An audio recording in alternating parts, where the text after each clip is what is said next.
Morning, boys. Morning. What are y'all doing?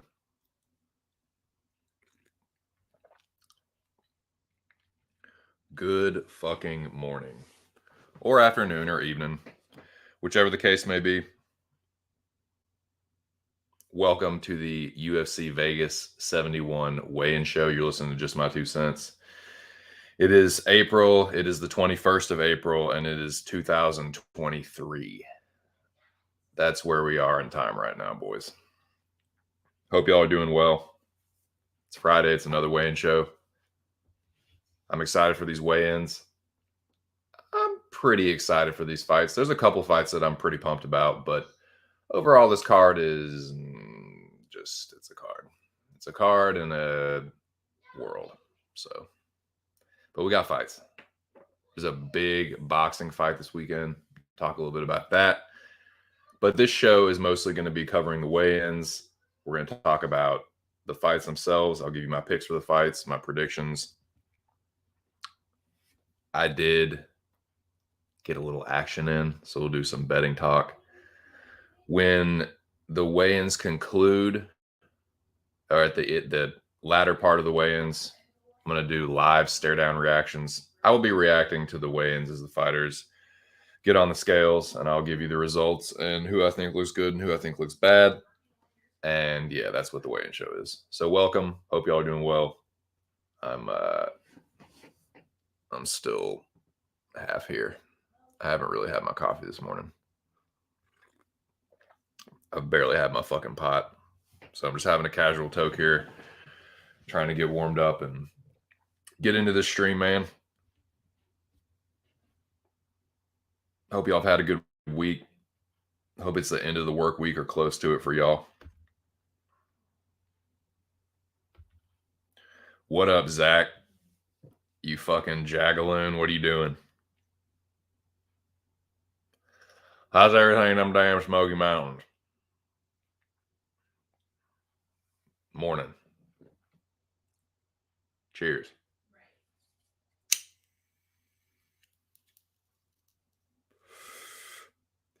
I'm excited about these fights, though.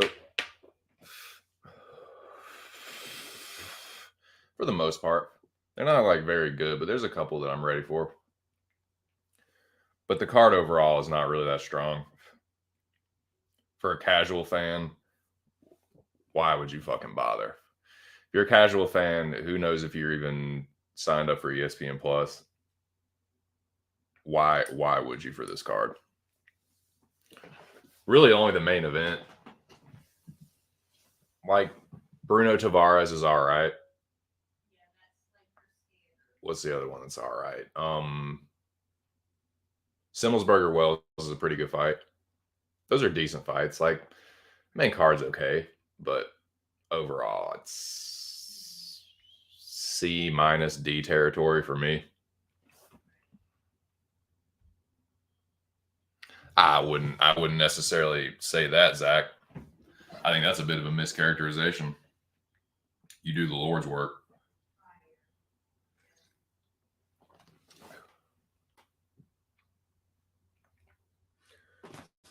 What you got is a full-time job. That kind of job never ends.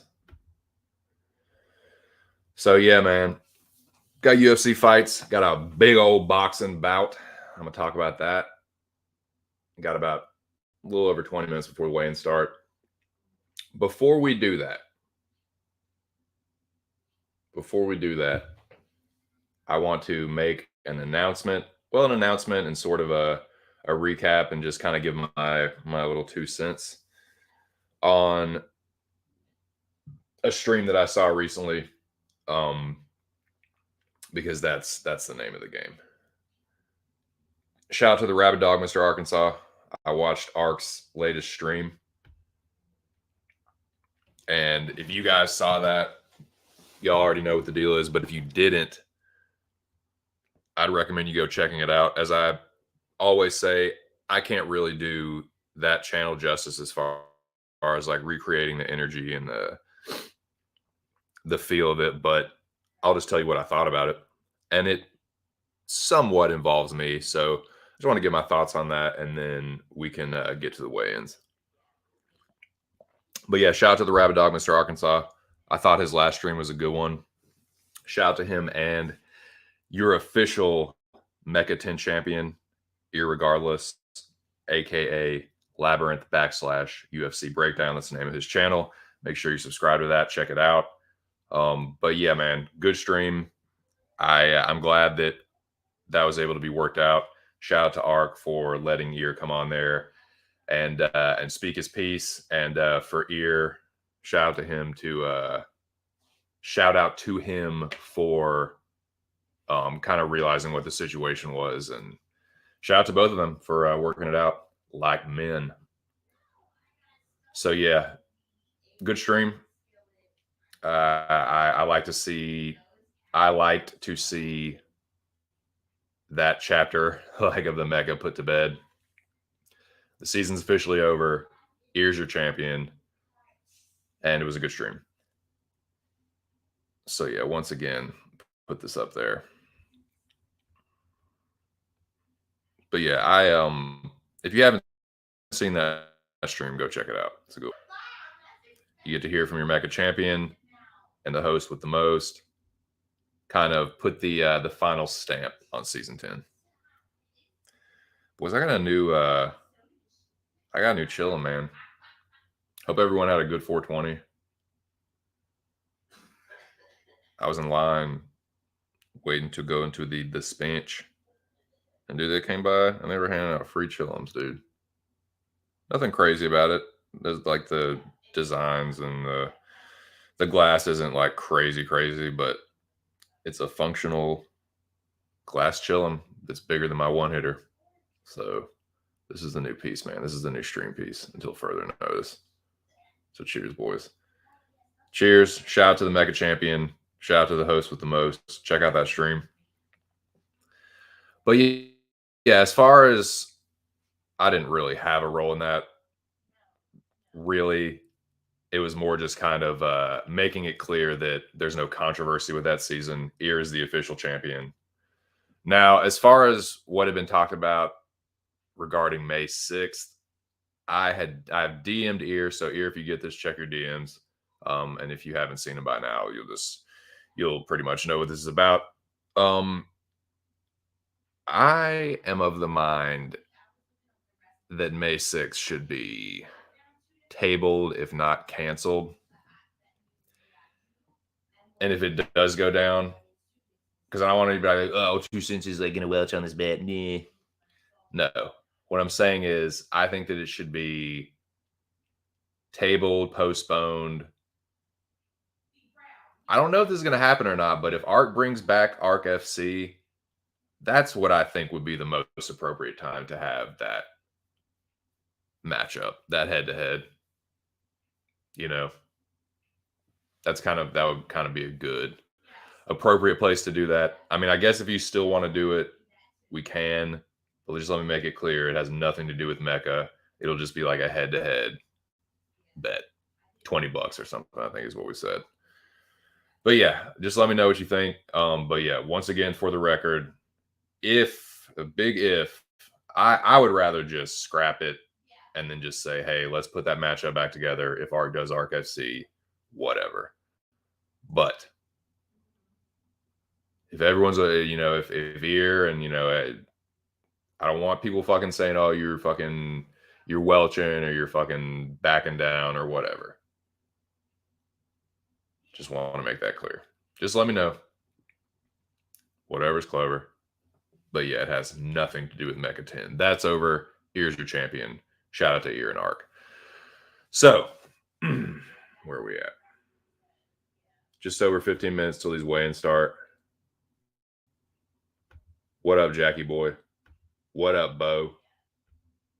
No, sir. If you'd watch that stream, you'd already know that, smart mouth. Controversial win? No. No, shit stir. Ear wants to hang his belt from the rafters. I know, that's funny. What's up, Bo? What are you doing? What are you doing, lobby? So that's pissing me off.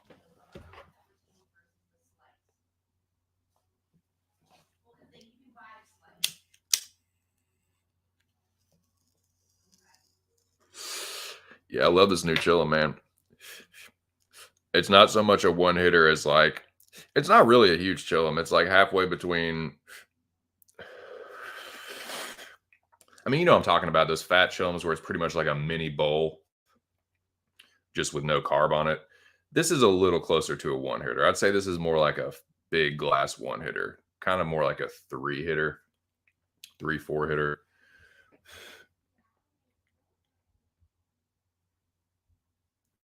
Yeah, nice try. No, the fuck he's not.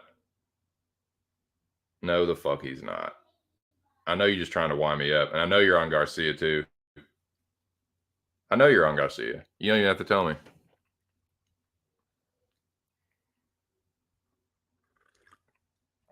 Let's talk about that fight, though. We got a few minutes. You want to talk about it, Lobby? Let's get into it. Let's get into that fucking fight, dude. You want to just chop it, Lobby? Lobby, you want to just fucking chop it up with your old bud? You want to fucking smoke up real quick and just have it out? A little banter? Why does he have to do so much for Ryan Garcia, a glorified prospect? Because Garcia's running his fucking yapper. He's running his cocksucker.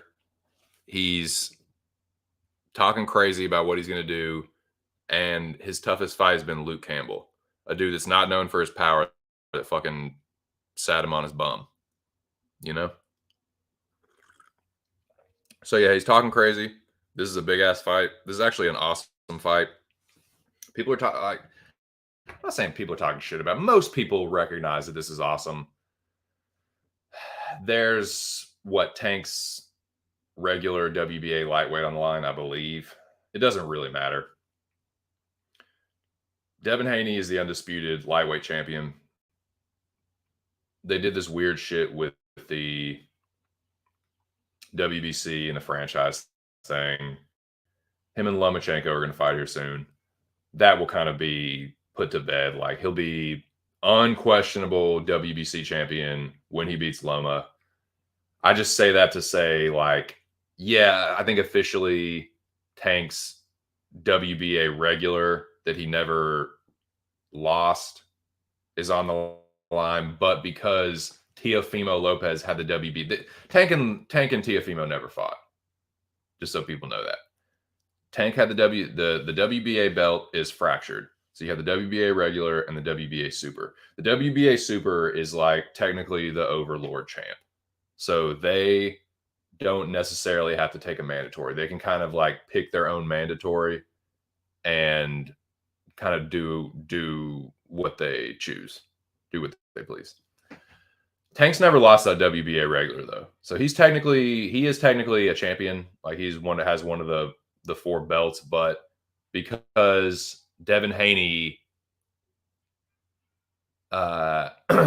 because Devin Haney took the belt off the dude that beat Teofimo, technically Devin Haney's a WBA super champion. If that makes sense. Probably doesn't, but that's what it is. That's where it stands right now. Yes, exactly. He has the regular.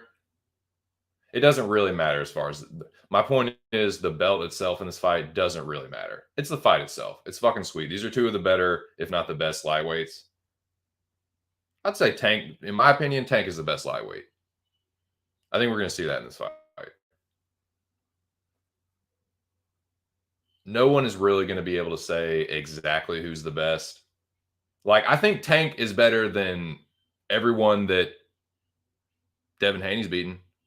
I think everyone that Devin has beaten, I think Tank would fuck them up. I think Tank would fuck Kambosos up. He would, dude, Tank would destroy Linares. If you think Tank would knock out Jorge Linares, you're drunk for the morning time, baby. No good. No fucking good. For real, though. So, yeah, I think if we really want to find out who the best lightweight is, I think you need to have a fucking round robin with Tank and Devin and Shakur and just see what's really fucking good. Just see what's really good. Have all of them fight each other, then you're going to know who the best lightweight is. My point is, I don't think the winner of this fight can be like, if Tank, let's say Tank knocks out Ryan Garcia. I mean, you ask me, I'm biased, but I already think Tank's the best lightweight. But I'm biased. So to really know objectively, you would have to have Tank fight Devin Haney. Let's just assume that Devin Haney beats Loma. I think he will. I think Devin Haney's gonna style on Lomachenko, and I think there's a chance he could hurt him pretty bad. But I think Devin Haney wins that. And I think Devin Haney and Shakur and Tank, they're the best lightweights. I think Tank is gonna pull away from everyone else but those 2. I mean, Shakur hasn't even really fought that much at lightweight. Like, he's moving up. So I don't know. Maybe. I mean, Shakur's look good so far, but Jamel Herring, Valdez is a good win. I'm just saying.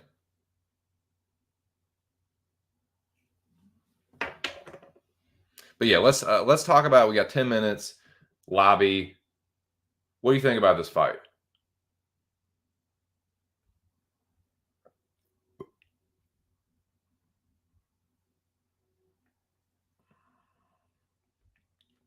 Jackie Boy says, I don't think I've ever used a Chillum. I like them. It's a nice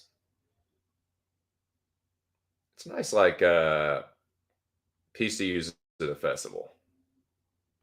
Chillums are like festival pieces. I got 52 prediction. Great. Bo, you predict all kind. You must predict all kinds of fucking. You must predict like Aries FC and shit. You think Tank is the finish? That's the question, man. I don't know. I don't know, dude. I've got action on that fight too. I've got greasy action all over that fucking fight. I don't know.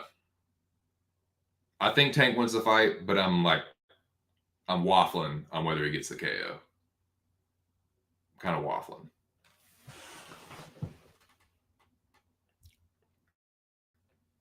Rooting for Garcia, but my official pick is Tank, rounds 10 through 12. Fair enough. Yeah, exactly. Like, I don't like Tank up at 140. I just don't. I think he's a 135er. Honestly, but yeah, I mean, he can beat people at 140. I just don't like. I think Regis would be a tough fight. I mean, he might knock out Josh Taylor, but that'd be a tough fight too. Chillum's the only glass piece I own right now. Nice, dude. I like Chillum's. One hitters, whatever. I mean, I have a glass one hitter, but this is more like, yeah, this is like a 2 or 3 hitter. Rehydration 2 taints, in my opinion, like 153 for Floyd versus Canelo, 152 rather. Tank is a 2-time Reggie Belt champ. Yes, 2-time WBA regular. He is ducking Haney to fight Garcia at a catchweight with a rehydration clause. Devin Haney does not want to fight Tank Davis right now. He doesn't. Why do you think he's gunning for an old man that's already lost? If he wanted the real smoke, he'd fight Tank. He wouldn't be fighting fucking old man Loma. But he knows Loma's an easier fight. He knows Loma's older. He doesn't have as much punch resistance. He doesn't hit nearly as fucking hard as Tank. If you think that Loma is a tougher fight than Tank, you're drunk. Tank is in his prime, dude. Y'all, man, I get it, dude. Floyd fucked a lot of Tanks. Floyd fucked a lot of good years up with Tank. But Tank ain't fucking scared of nobody, dude. Tank has sparred all these dudes. Tank might be shorter, but all those dudes are smaller than him right now. Tank ain't making no fucking 126 right now. Are you fucking crazy? He ain't fighting no fucking 130. You know what I'm saying? People, oh my God, dude. People think Tank is something sweet, and God, y'all just keep getting proven wrong, man.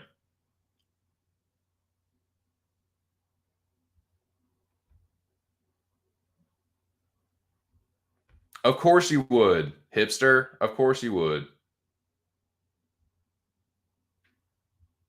I just think they're a little more slick. Yeah. You're going to see, man. People, that's another thing. People think that Tank is they think that he's the 135 Wilder. No, man. Tank has really fucking underrated boxing, really underrated defense. He can take a punch. Don't get me wrong, but Tank's got underrated defense and footwork. He's really good at setting traps. Tank is a good counterpuncher. He's got underrated boxing skill. Those are all, when people say boxing, the boxer, that's what that is. Ring craft, footwork, counterpunching, accuracy, the angles you cut, the combos you string together. That's all boxing.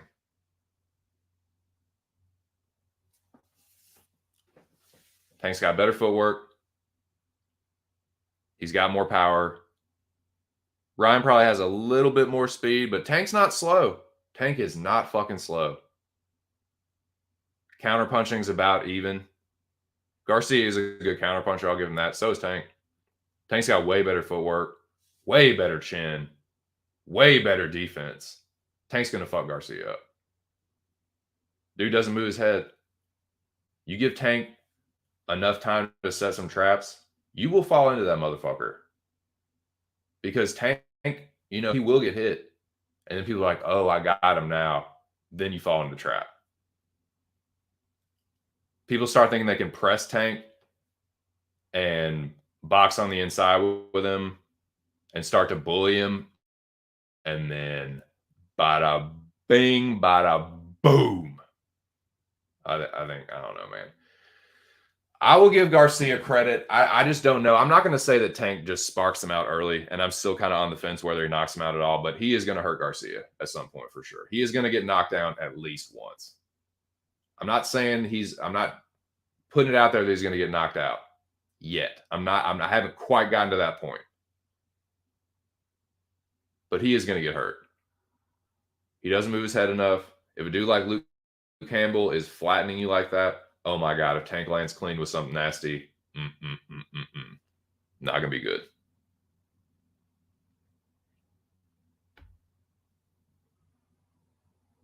Yeah, Pretty Boy Floyd was a different animal. And you already know that. I know I know you know what you're talking about, and this is banter, but yeah, you already know that Pretty Boy Floyd was like a different animal, dude. He was not gonna say he was hungrier, but he was like, he would fucking fight it. He wanted to fight anybody. He had a lot of power. Pretty Boy Floyd, that was before Floyd's hands got all fucked up.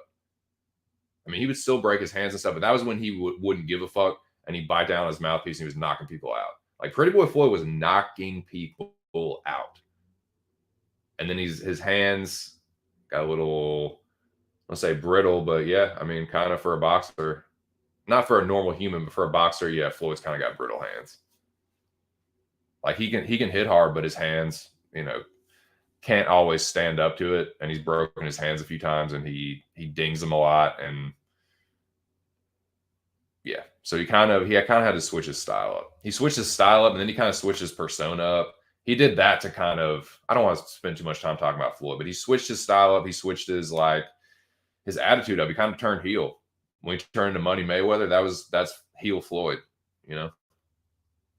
Floyd knows what he's doing with that shit. He's been in the wrestling. He's been in WWE before. He knows what he's doing. But yeah, man, Tank Garcia. I think Tank wins. I think he has a chance to just box circles around Garcia, because dude is a statue, man. He's quick. Garcia's quick, fast combos, really quick check left hook. Tank's gonna have to watch out for that on the inside. But Tank's got a chin, man. I'm not gonna say Garcia is just gonna get sparked out with one punch, but he's gonna get hurt at some point in this fight. He doesn't move his head enough. Tank is pretty accurate. He's a really good counterpuncher. He is gonna land clean on Garcia. We're gonna see what Garcia's chin's really made of. I know what Tank's chin's made of.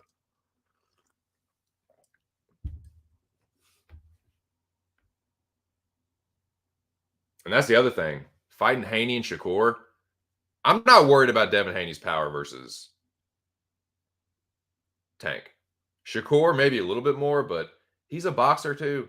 Styles make fights. Those are going to be good fights, but those are not I think Garcia might hit harder than both those dudes. I don't know, man. Maybe, I don't know, man.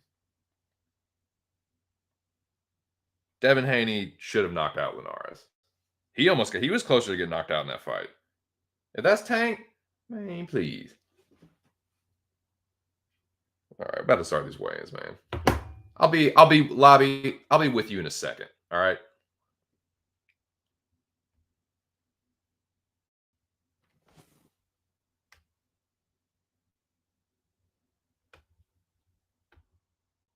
All right, let's get this shit going.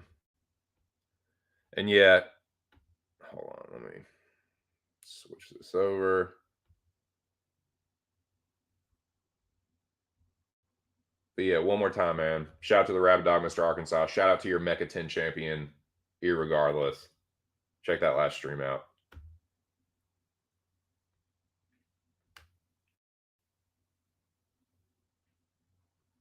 And yeah,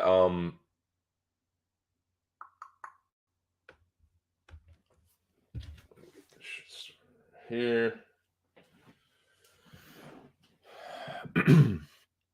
Yeah, shout out to my dude Big Show.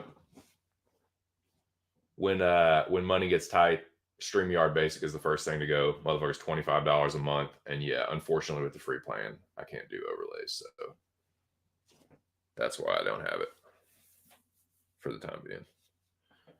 All right, these weigh-ins are about to kick off. What the fuck is with this vantage point, man?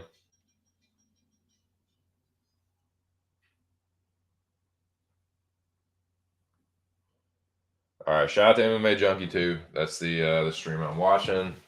I got my notepad here.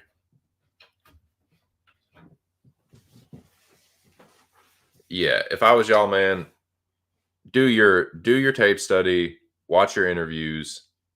Trust your instincts. Don't make your picks or bets based on the weigh-ins. That is the least, like, the thing that matters least to me, in my opinion.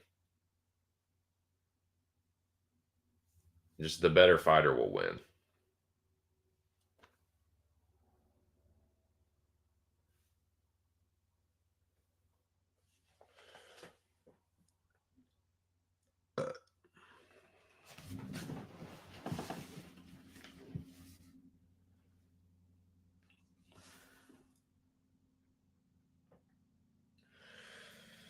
Yeah. All right. This stream is really buggy.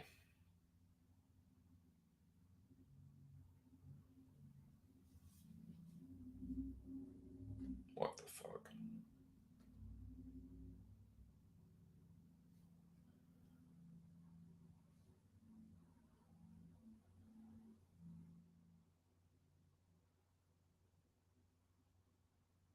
Yeah, something's going on with the MMA Junkie stream. It keeps freezing at this one spot, lagging. Buffering, I mean, whatever.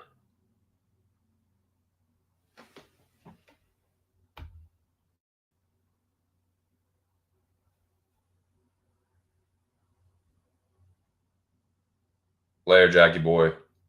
Enjoy that hike. Watch out for the mountain lions. Don't get eaten by a fucking cougar or whatever fucking mountain predators y'all have up there. Safe travels, Jackie boy. All right, let's see if this fucking, if I can get another stream here. UFC Vegas 71 weigh-in. Give me a goddamn stream that's working, please.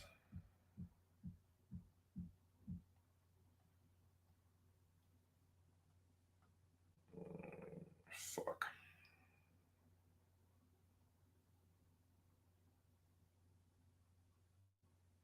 Okay, there we go. So fucking annoying, man. I missed somebody weighing in. I missed one chick weighing in, but we got Rick Glenn here.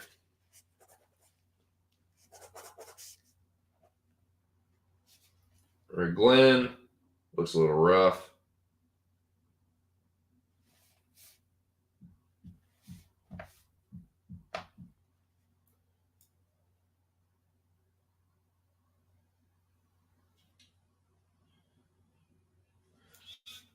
$155.5. Why are you announcing it like that? Just talk in your regular voice. It's not the fight yet, dude.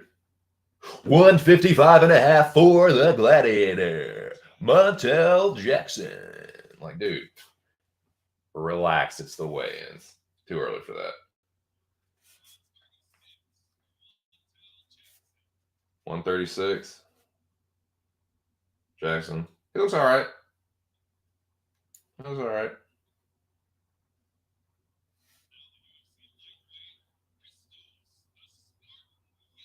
Christos the Spartan Yago. Yeah. All right.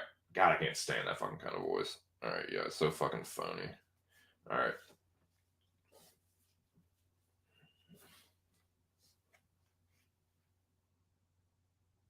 Yagos looks rough as he always does. 155.5.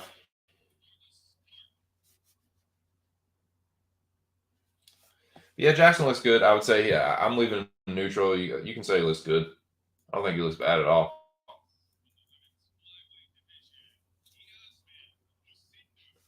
All right, Lucindo is up next.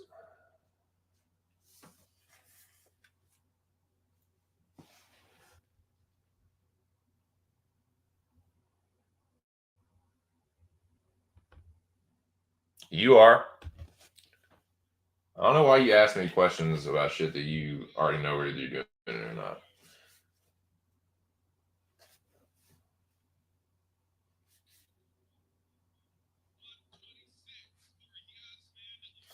She looks good, but she has the shades on, which I don't know. But she made 126.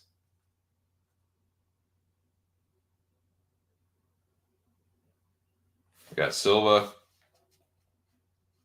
Blindado. He makes the weight. Just fine. 186 for Silva.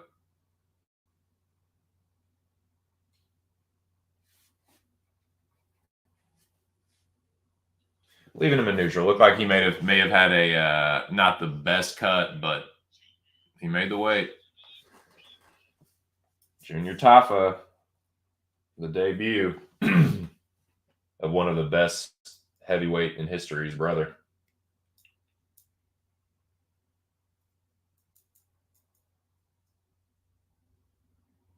See if he inherited the fighting greatness of his brother. 252 for Junior Tafa. I want to see what it looked like, but he had a fucking hoodie on. Couldn't see if he was Shreddo or not, dude. He would have been though, so didn't even need to see. All right, Jared Gordon is next.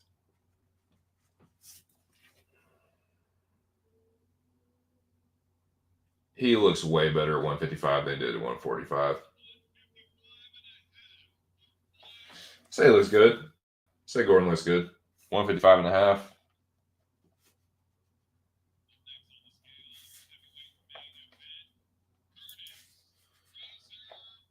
All right, here's Curtis.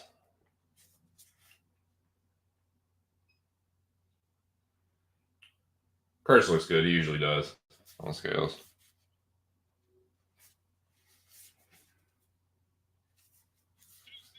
$262. I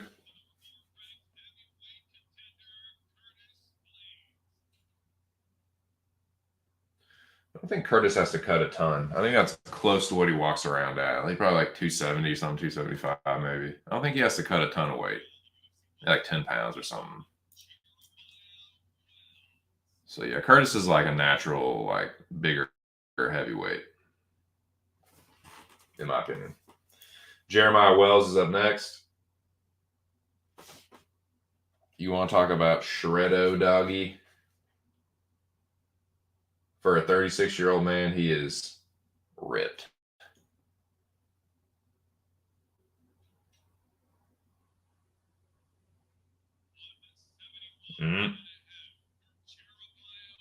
Jeremiah Wells has missed weight by a half pound.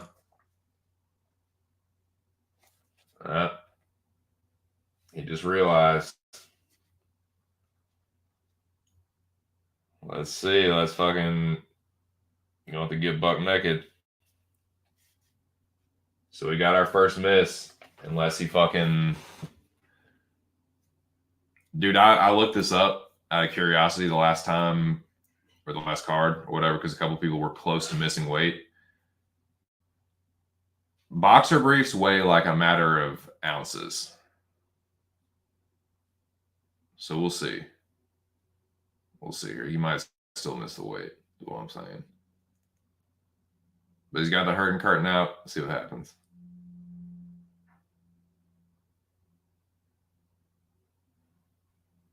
Yeah, Lobby, you tell me. I know you got your all Brazilian shit. Putting Yaya down there. 171. He makes the weight. There you go. So he didn't look that bad. But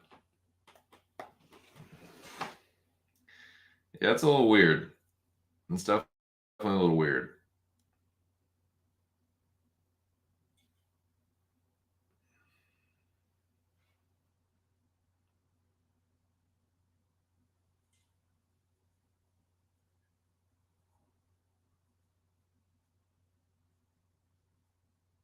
See, 16 ounces in a pound.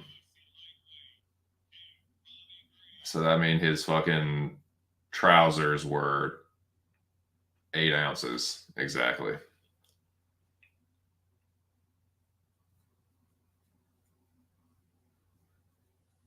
King Bobby Green up next.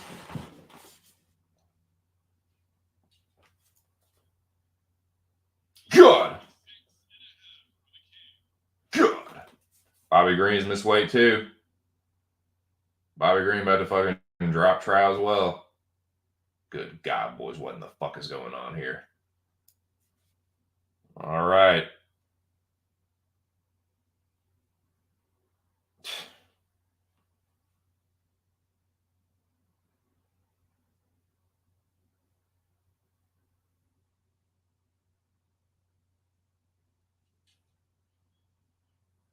He makes the weight. 156. Get your fucking scale check, UFC. Both Jeremiah Wells and Bobby Green missed by the exact same amount on the first try. Both make the weight on the second try. This happened last week too. Everyone, like not everyone, but the people that were like almost missing weight would all hit it on the second try.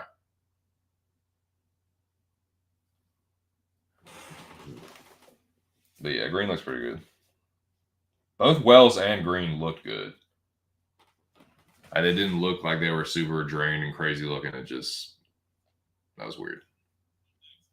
Get your fucking scale together, UFC. All right, Brad Tavares is next. Looks good.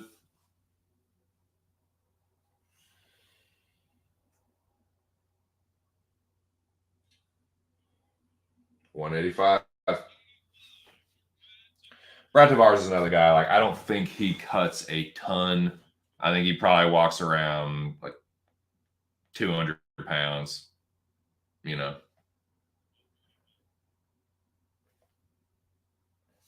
Yeah, Brad Tavares makes the weight and looks good doing it.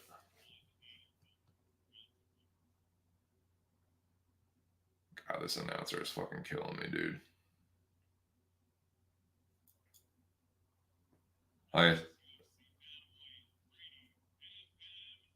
Hey, dude, you can drop the fucking persona. It's the weigh-ins, dude. Brady Heastan. See how he looks. Yeah, Brady looking a little crazy. Not too bad though.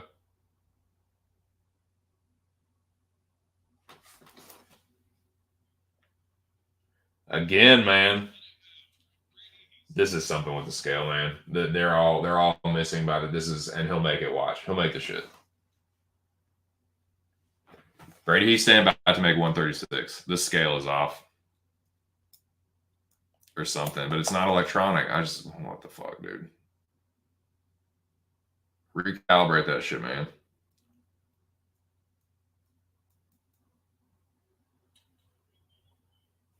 Told you.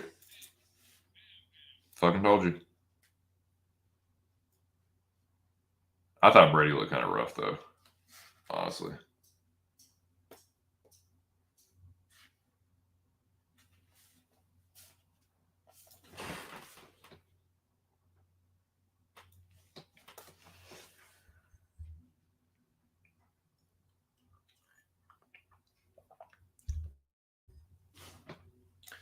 All right, who we got next? Looks like Silva. Karini Silva. Yeah.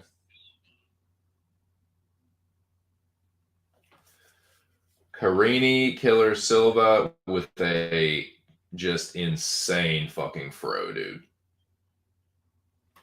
126. That fro is crazy, dude.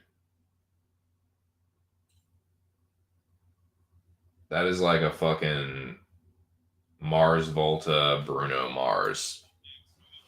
That shit is wild, man. All right. Francis Fire Marshall.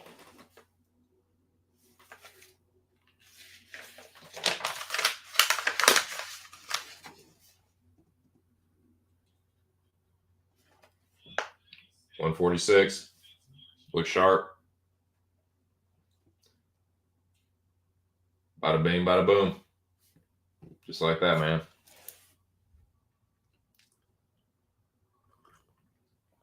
All I have is Lucindo and Silva, all Brazilian parlay. No kidding. How that thing popping, man. Donna Batkari.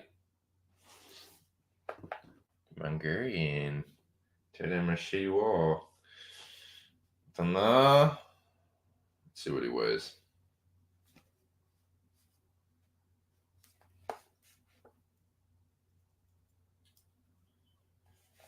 $136. He's the Storm, right? Mongolian Storm. 136. Look good. See who we got next. Do we have our first break? No. Looks like somebody. There's some kind of nerd shuffling going on. Let's see.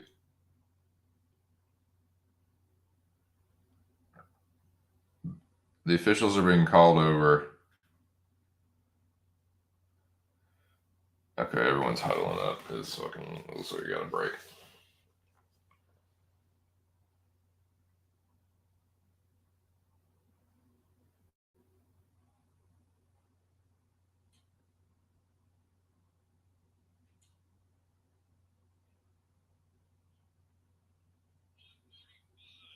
Damn, I missed Norma.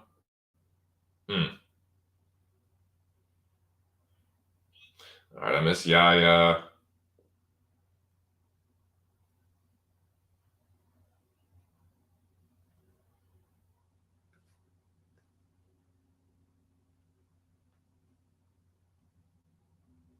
Okay, I think that's all I missed. Yaya and Norma.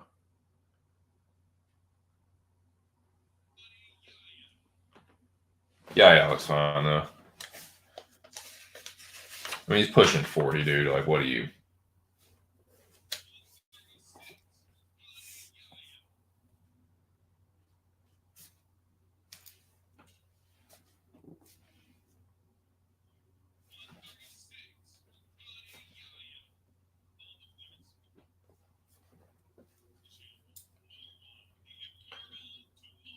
Norma Dumont. Norma has the best ass in the UFC. Period. Period. Point blank. Fight me. Fight me, bro.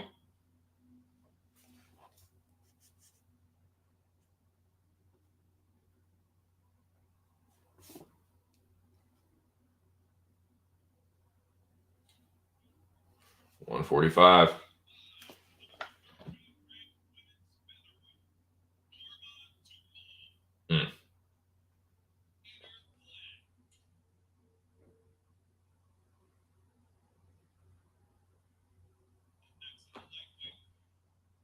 Norma got a tater. All right, there we go. Yes, we're still on break. All right, let me get these up on the screen for anybody that stops through. I don't know, dude. She's pissing me off. She's supposed to be here already. It's not the scheduled arrival time that we previously discussed. So I'm not thrilled about that, but you know, we just move forward. Move forward amicably. Lobby. That's what you got to do in a world. All right, let's see. Official weigh-in results are as follows thus far. Yeah. 136.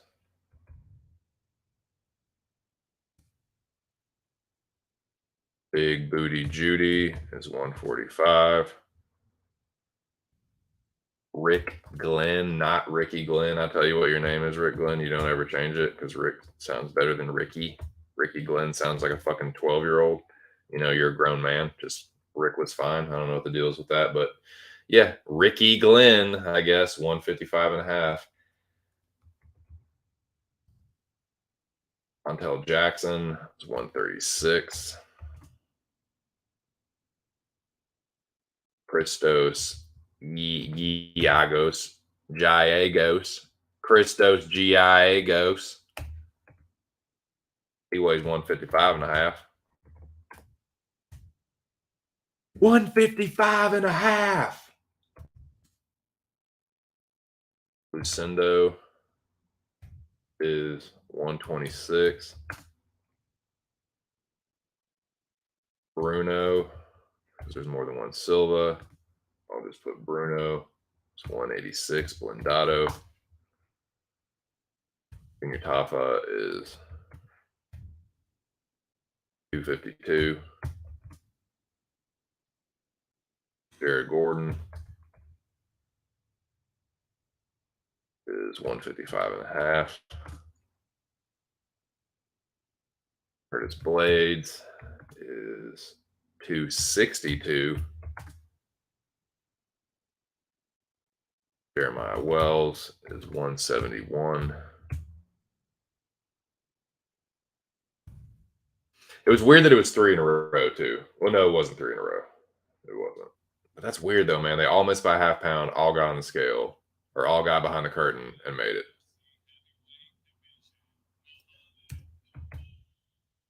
All right, we got Muhammad Usman coming up.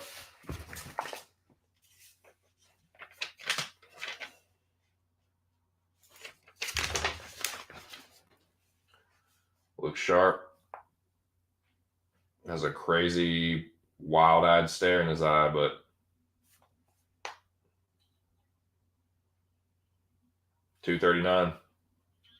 Looks sharp.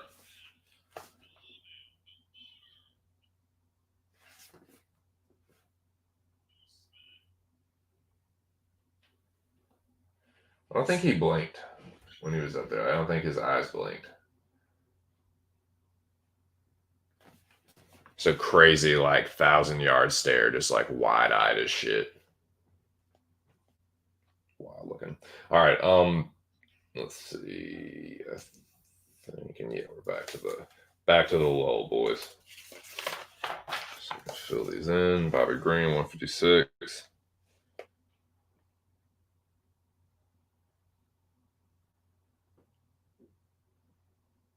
Wells, Green. Tavares made it bang on. 5. Brady, he stand, high stand, whatever. 36. I think it is he stand though because it's spelled IE. With the German shit, you whatever the second letter is, you pronounce that. It's one of the only things I fucking remember from German class. I was so stupid. I should have taken Spanish. I was just like, oh, my last name's German. My family is German, so I take German. German's fucking way harder than Spanish, dude. And I didn't learn shit because I was just a little fucking skeevy stoner, and I just fucked off high school. But yeah, that's the only possible applicable shit with that is pronouncing last names, pronouncing names or whatever. But I think it's pronounced he stand. Not that it fucking matters. He weighed 136. Carini Silva. I'm just gonna put Carini again like Bruno, just so I don't think there would be fucking shit going in there weighing 186. 126 for her. Fire Marshall was 146. He looked pretty good. Marshall 146.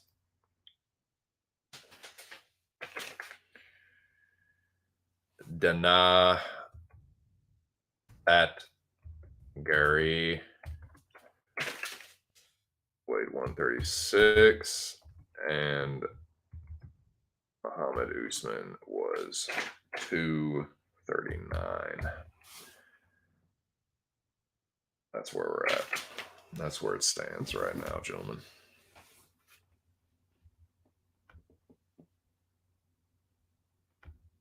Okay, there you go. There you fucking go. All right.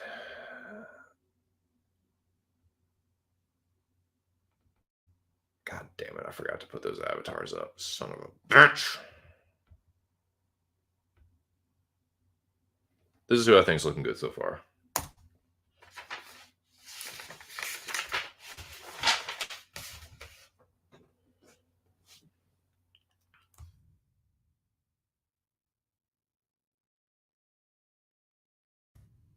I think Howney's looking pretty good. Norma.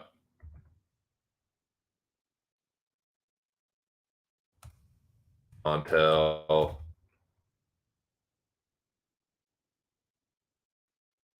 Lucindo.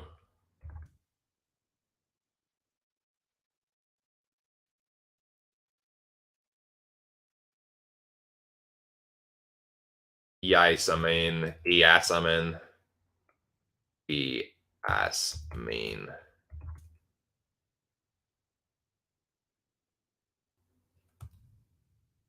Jared. Curtis. Jeremiah.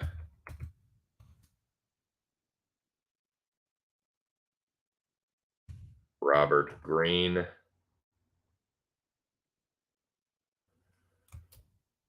Bradley Tavares.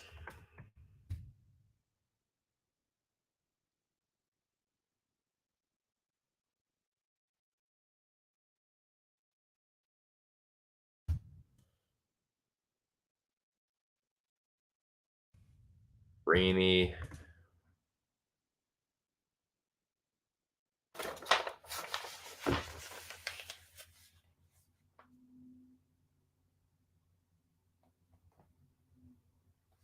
Fire Marshall.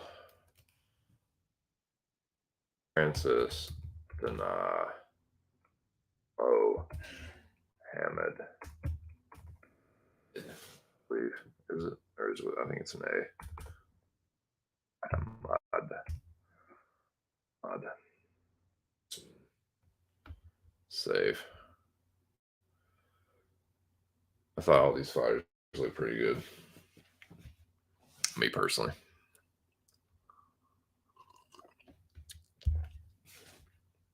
This is who I thought looked a little rough. No one's looked like terrible. No one's looked like they're on fucking death's door.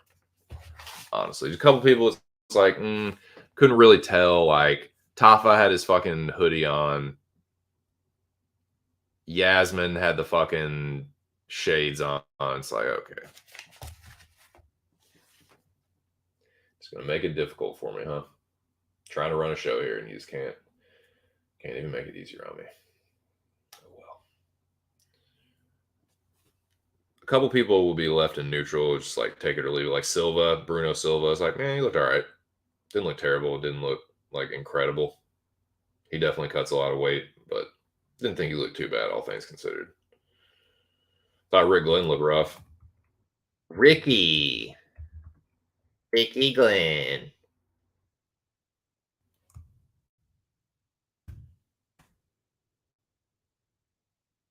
Christos.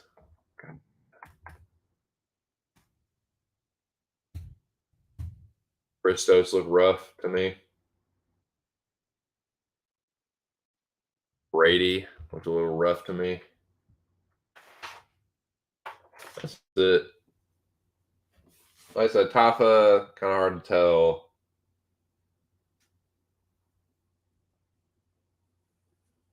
I put Yasmin in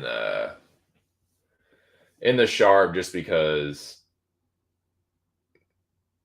she had good energy and I don't know. I didn't like I don't love the shades though. Let's see. Check this. Yeah, that's about it so far. Way more fighters are looking good than bad. So that's encouraging. Two looking a little rough.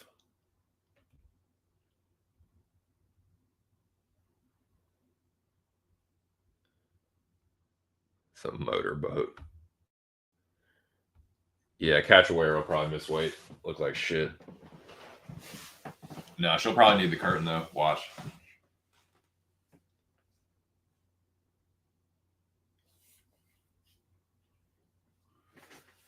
Okay, let's see. What do we got? Boys?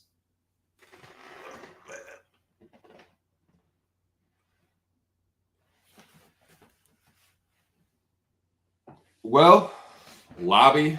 Looks like it's just me and you, partner. Which fight you want to talk about? Let's talk about a fight. Which fight are you most interested in? Which one have you not made up your mind about? Which one are you most confident about? Give me something. Besides just smart mouthery. How about just a little bit of conversation? Is that too much to ask? Is that too much to ask? Lobby CDQ.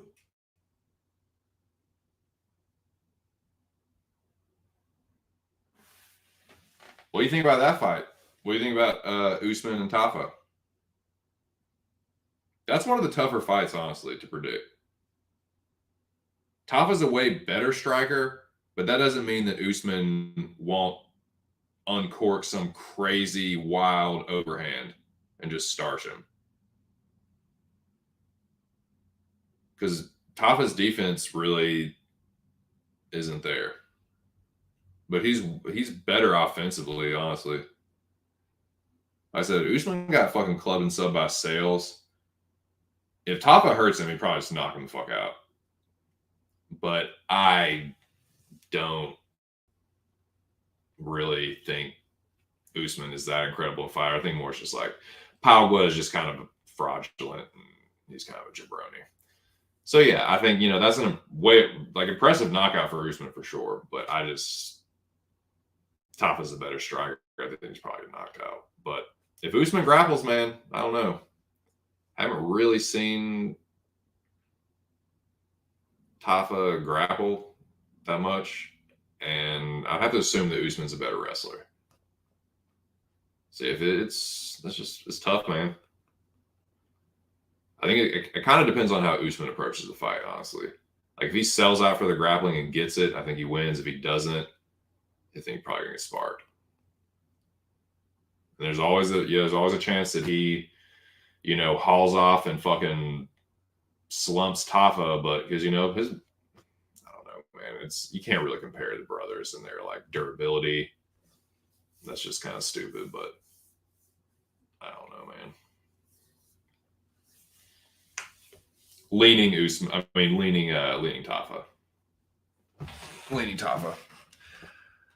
Lobby says, are you fading the hype on Gordon after the loss to Patty? I never thought there was hype on Gordon. And that fight, that Patty fight told me nothing, dude. Absolutely nothing. I figured it would be close. I don't think it's like everyone says that's the worst robbery in history. This is what happened. Everyone thought they were real fucking slick with the Gordon play, not counting on the fact that if it was close, you knew who they were going to fucking give it to. Like that, I'm sorry, that should have been baked into your fucking analysis because it was definitely a baked-in narrative. So for that, like, I think that's a lot of fucking sour grapes, man. I mean, yeah, it's close. You can definitely make an argument that Gordon won. But it's people that bet that and he got burned. It's like, yeah, no shit. You're betting against Patty facing a fucking jabroni. You think they're gonna fucking put shine on a jobber like Gordon? No, man. He's not a terrible fighter, but he's a jobber. He shows up, takes a whooping against better fighters, can only really beat guys that are kind of just like a lesser level of jabroni. But yeah, I don't think that told me. It wasn't like, ooh, dude, he performed well against Patty. Like, I think Patty's just kind of like, I think he's a high job. He's not a terrible fighter either, but it's like he's being very carefully moved along. They're giving him very favorable matchups. They knew Gordon couldn't knock him out. The grappling would be close. And it was close. People are acting like that's the worst robbery ever. Like, no, dude, Gordon got wobbled in that fight. He definitely landed clean against Patty, but he just doesn't. So to me, to answer your question, Lobby, to me, there was never, in my mind, hype on Gordon. So yeah, Gordon, I think Gordon is going to get fucked up in this fight. I definitely have Bobby Green. The more I think about it, dude, I think Gordon's probably just going to get knocked out. I think people are going to be reminded how dodgy his chin is. I think Bobby Green is a much cleaner boxer than Patty. Bobby Green's got hands. And if you don't have a good chin, Bobby Green's going to tune you up. So the very least, Gordon's going to get pieced up, get his face painted up. I think Green probably knocks him out, man. Gordon, he does not have a great chin. He's been KO'd 3 times. Well, 4 times technically. One of them, I think, was an injury. But, nah, man. I think Bobby Green's going to knock him out. People are like, well, Bobby's acting all crazy. He's like, have you not, like, ever seen Bobby Green before? Y'all act like the first time that Bobby has, like, done or said or, like, looked crazy before. It's like, no shit he's naming himself king. Giving himself one name. Like, that is the least surprising thing I've heard in quite some time. Every time you give Bobby Green the microphone, he's going to say something crazy. It's going to be hilarious and entertaining and just crazy as fuck. That's part of the appeal. But yeah, I'm not feel like fade, like, oh, maybe you should fade Bobby Green. He's acting kind of wild. Like, what? Like, he just is going to do that every time. And it's just whether he's going to win the fight or not is based on his level of competition. Like, he is going to be Bobby Green is going to be Bobby Green every time. If you're like a higher echelon fighter, probably going to win. If you're not, if you're a jobber, Bobby Green is Lord of the jobbers. He reigns on high over those motherfuckers. Basically, you have to be a good fighter to beat Bobby Green. You can't just be some jabroni. Gordon's a jabroni, to me. It doesn't mean he's complete trash. It just means he's a jobber. He shows up, takes the jobs. Bobby Green is a better version of that. Better boxing, hits harder. Gordon's going to get lit up. Probably going to get knocked out, in my mind. Shout out to the motherfucking general, Alex Ramirez. What's up, dude? What are you doing? Yes, I fucking do. Shout out to my dude Aaron the Dog MMA. I was on a show Wednesday. If you watched that show, Lobby, you would already know that. Yes, I do. I do like Pavlovich this week. I know. What do you think that means? What do you think that means?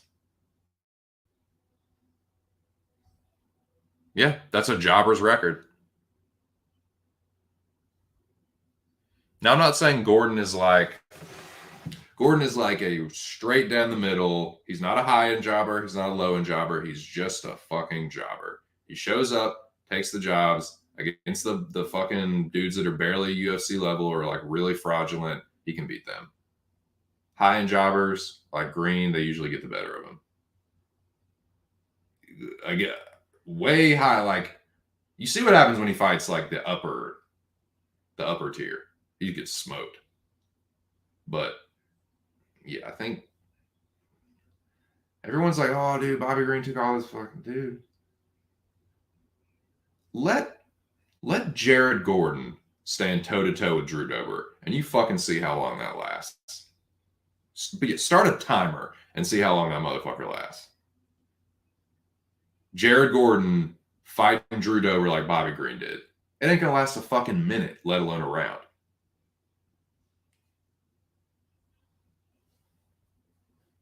Yeah, I think it's Bobby Green all day.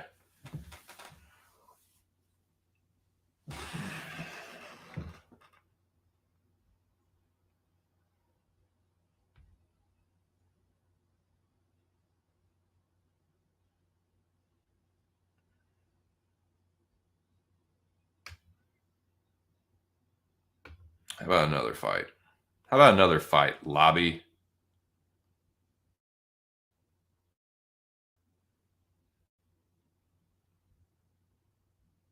Yeah, dude.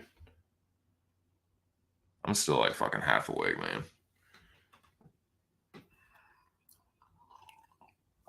I didn't even really sleep in that late. I just been running around doing shit, and I just didn't get my coffee in me early.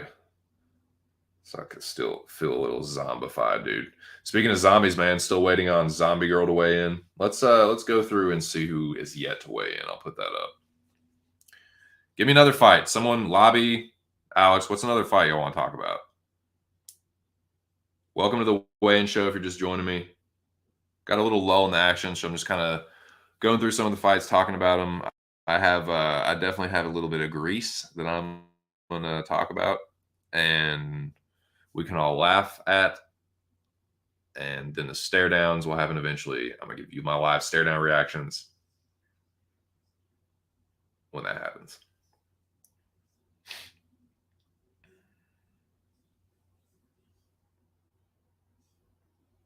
All right.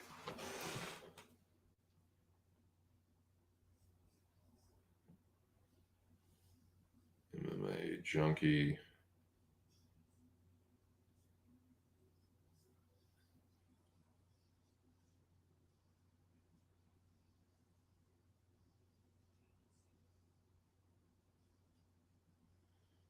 Weigh-in results. Okay. We are still waiting on these fighters to weigh in. Still waiting on let's name and shame fighters who haven't weighed in. All right, still waiting on. We'll go from the bottom of the card to the top. Bad Curry and Brady He stand is official. Still waiting on Cachoeira.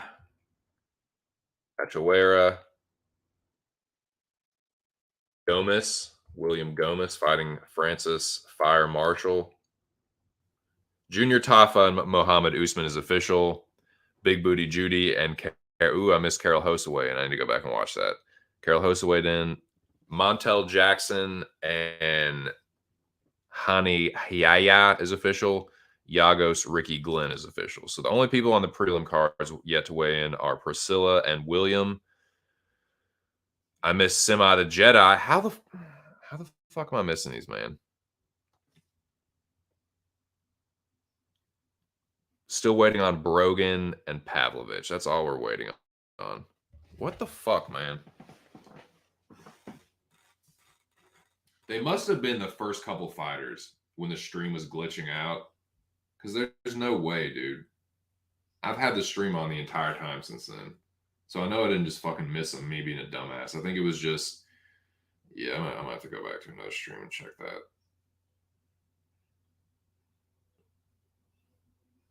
So yeah, my fault.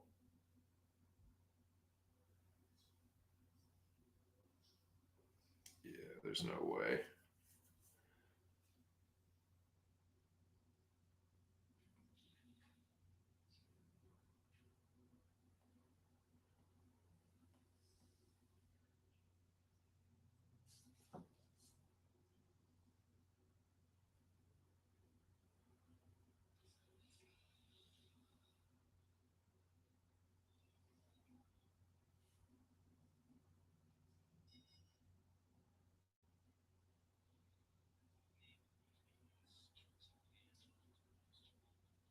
So yeah, I'm just gonna assume that they were the first couple to weigh in.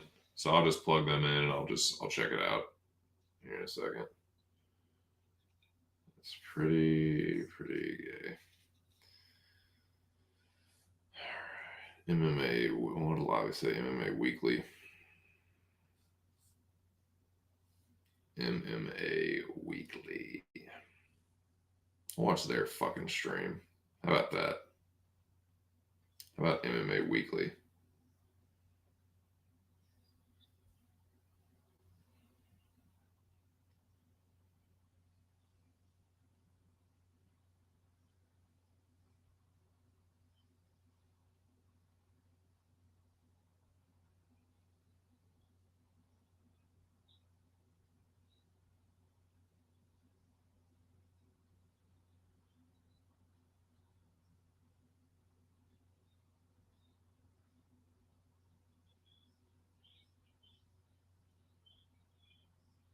Yep, they were the first couple. Here's Carol Hosa.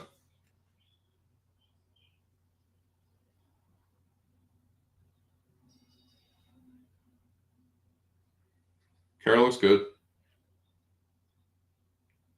Pretty sure she made the weight too.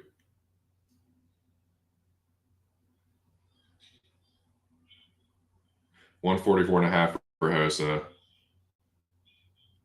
Yeah, semi.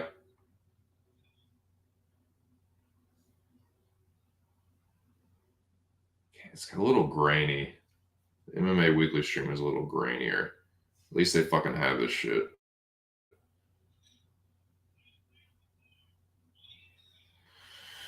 Semi looks a little rough, man. I'm not gonna lie. He looks a little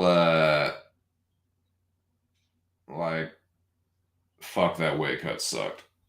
And I remember saying he was pretty big in one of the interviews, but he makes the weight 171, right? But yeah, he looks a little rough. 171, okay. 171 and 144.5 for Carol Host. Okay, let me update that. Still waiting on. Yes.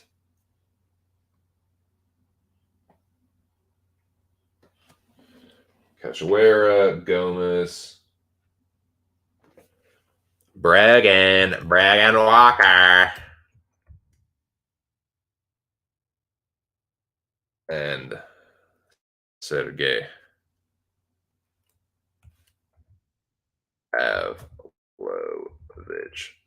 Pavlovich is going to stroll in there at like 5 minutes before the stare downs and just make like 258 or something. Watch, he's going to stroll up there casual as fuck, make 258, and just saunter off right into the fucking stare downs. That's not surprising. Cachoeira usually has a rough cut. William Gomez, I can't remember how he looked in his debut on the scales, and then Bragan.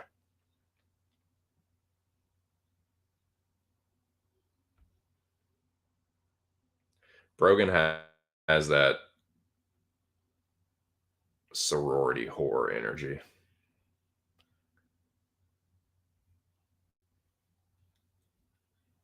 I'm actually from Guam. I've had out of Guam.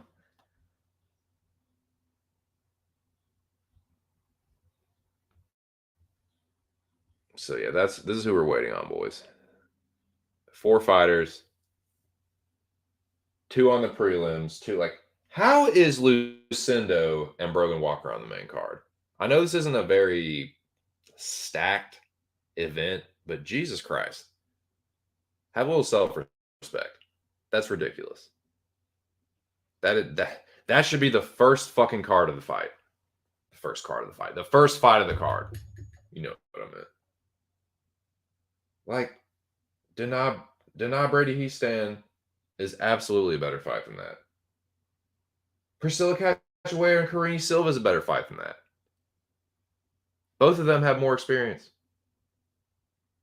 Like, why? I don't understand that. Unless it's just a showcase spot for Lucindo. I can't imagine it being a fucking showcase spot for Brogan Walker. You know what I mean? Like that just doesn't. The placement on that fight's placement on this card doesn't make sense.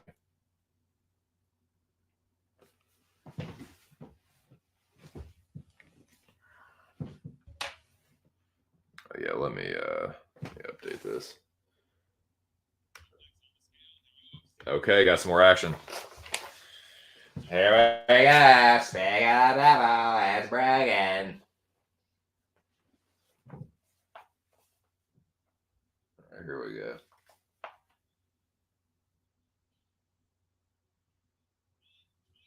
$126.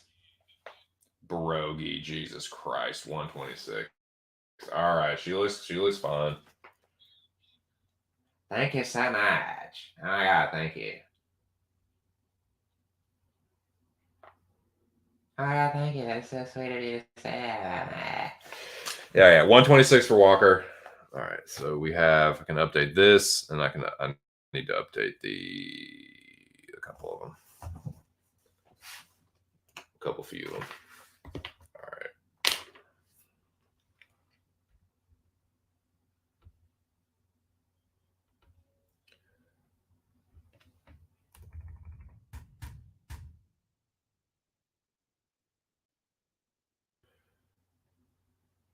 All right, this is who we're still waiting on. Let me update these weights.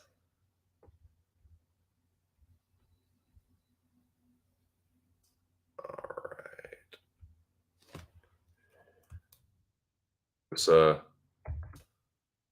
144.5. Simmel's Burger 171. Okay. All right, looking sharp. I need to add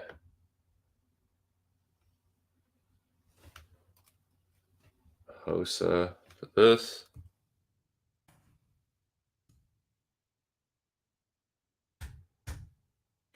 Carol. I know Travis, I say Carol.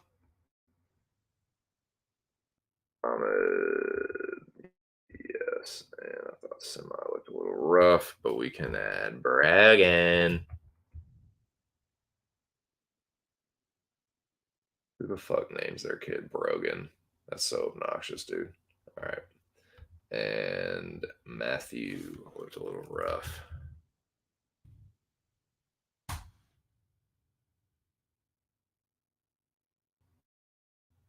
Boom.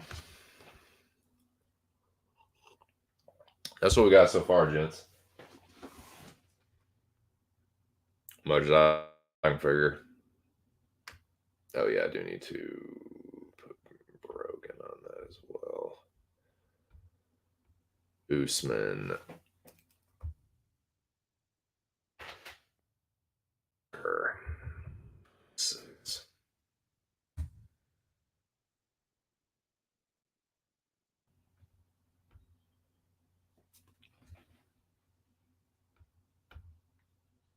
Yeah, most of the fighters are looking good, honestly. So I think we should get, barring undisclosed injuries, no one's ever like 100% according to most fighters when you hear them talk about it. So barring that, the majority of them are looking healthy and ready to go. So you should be getting, for the most part, the best version of your side, whoever you're on. But there were some really tough fights to pick. Definitely some tricky betting spots. I'm not betting very much at all on this card. But I'll tell you what. Boys. Y'all want to see, like, I mean, the greasiest way to blow $10. If y'all want to see it, dude, I can show you. The fucking just greasiest, grimiest way to spend $10. Look no further. You come to the right place. Just for shits and gigs this week, boys, for sure. I'm not one to be taken seriously in the betting department. This week is just a shining example. But yeah, we'll get into it here in a second. Matter of fact, let's get into it right now, dude. Fuck it, right? There's only 3 fighters left to weigh in. There's another over an hour left for the fucking weigh-ins. I imagine it's gonna be a lot of this. A lot of this now. So if there's any fights y'all want to talk about, feel free, shout them out in the chat. I'll get to them. But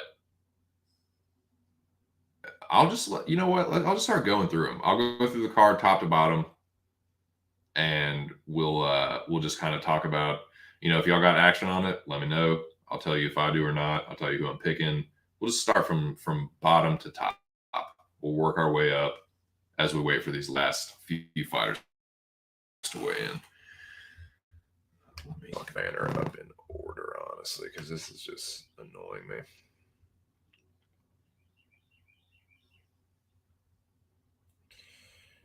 All right. Rough, still waiting on. Yes.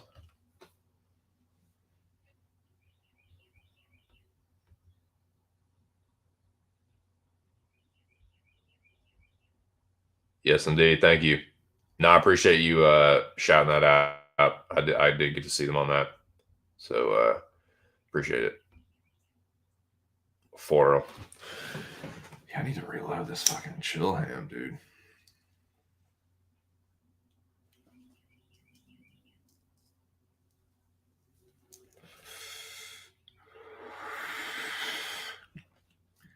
Shout out to my fake sponsor, Strain.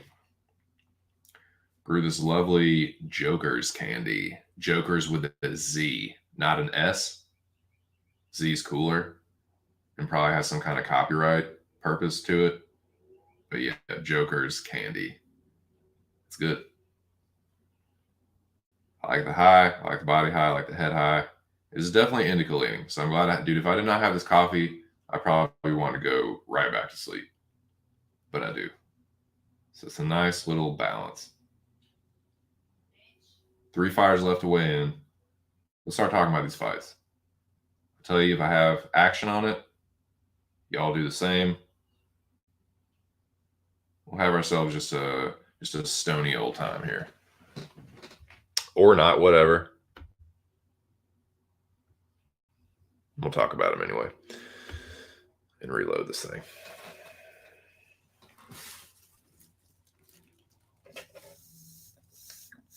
So what's your parlay lobby? What did you say it was? Silva and Carini and who? Now, which one? Which Silva? Yasmin, both Silvas? Carini and Blindado, or just one? What do you think?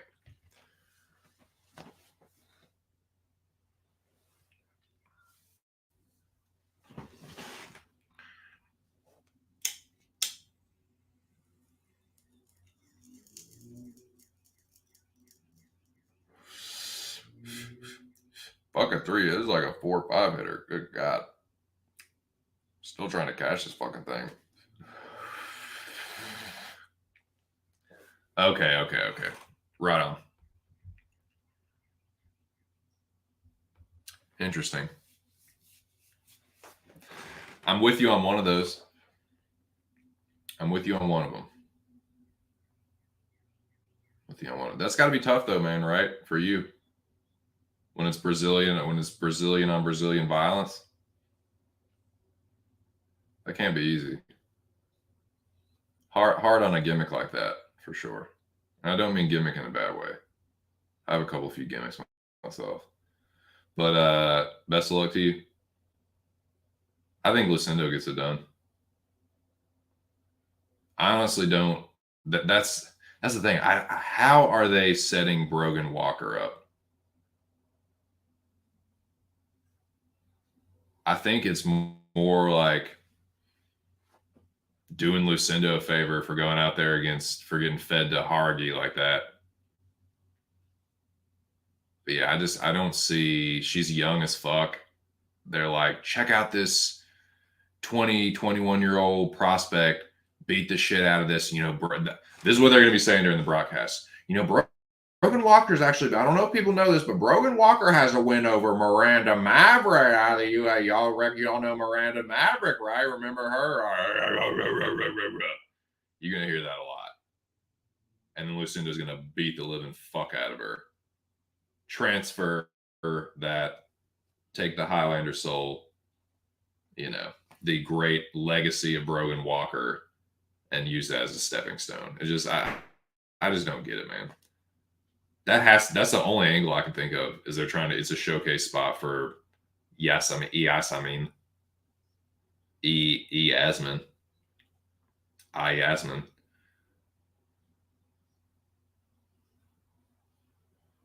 But, you know, if Walker can fucking, dude, if Walker greases one out, if she fucking squeaks one out, fair play, man.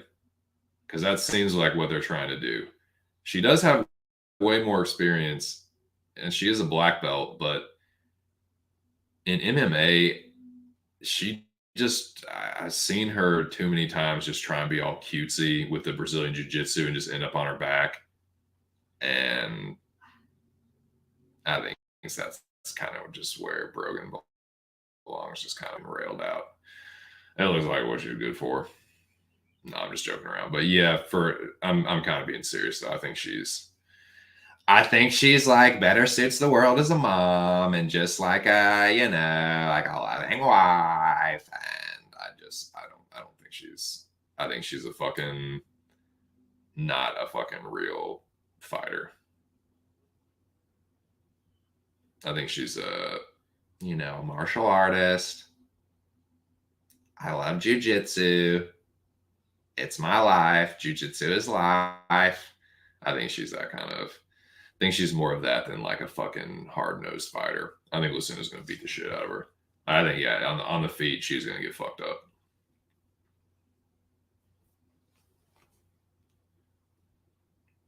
That's what I'm saying, dude. Like Miller, look how badly she got exposed. That's what I'm saying. Like she's a black belt. She should have gotten the better of Miller. Like Miller's not a black belt. She fucking got smoked, man. She's just like, no, I'm gonna be stronger. I'm gonna end up on top, and I'm gonna stay on top. I think Lucinda's gonna fuck her up. I'm more leaning towards Lucinda by knockout, personally, but now she's 20. She could go in there. I mean, 20-year-olds are fucking dumbasses.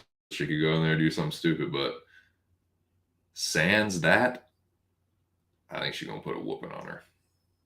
So I think that leg is pretty secure.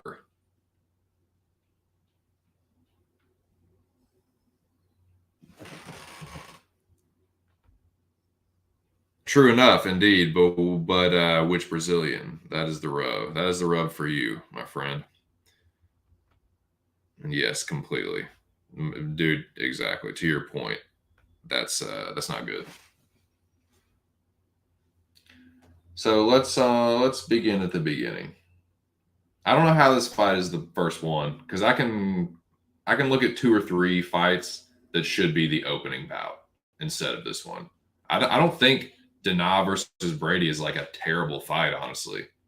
I think it's a where is Brady he stand at, and I guess kind of where Dana's at too. Dave, let's go pull this up. Look at there. Go back and see. This is Brady's second fight.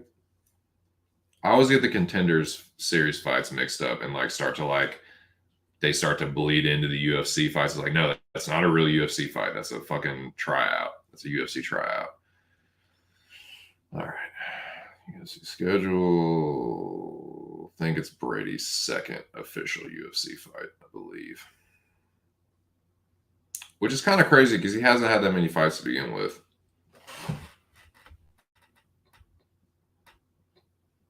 I have no action on this card or on this fight.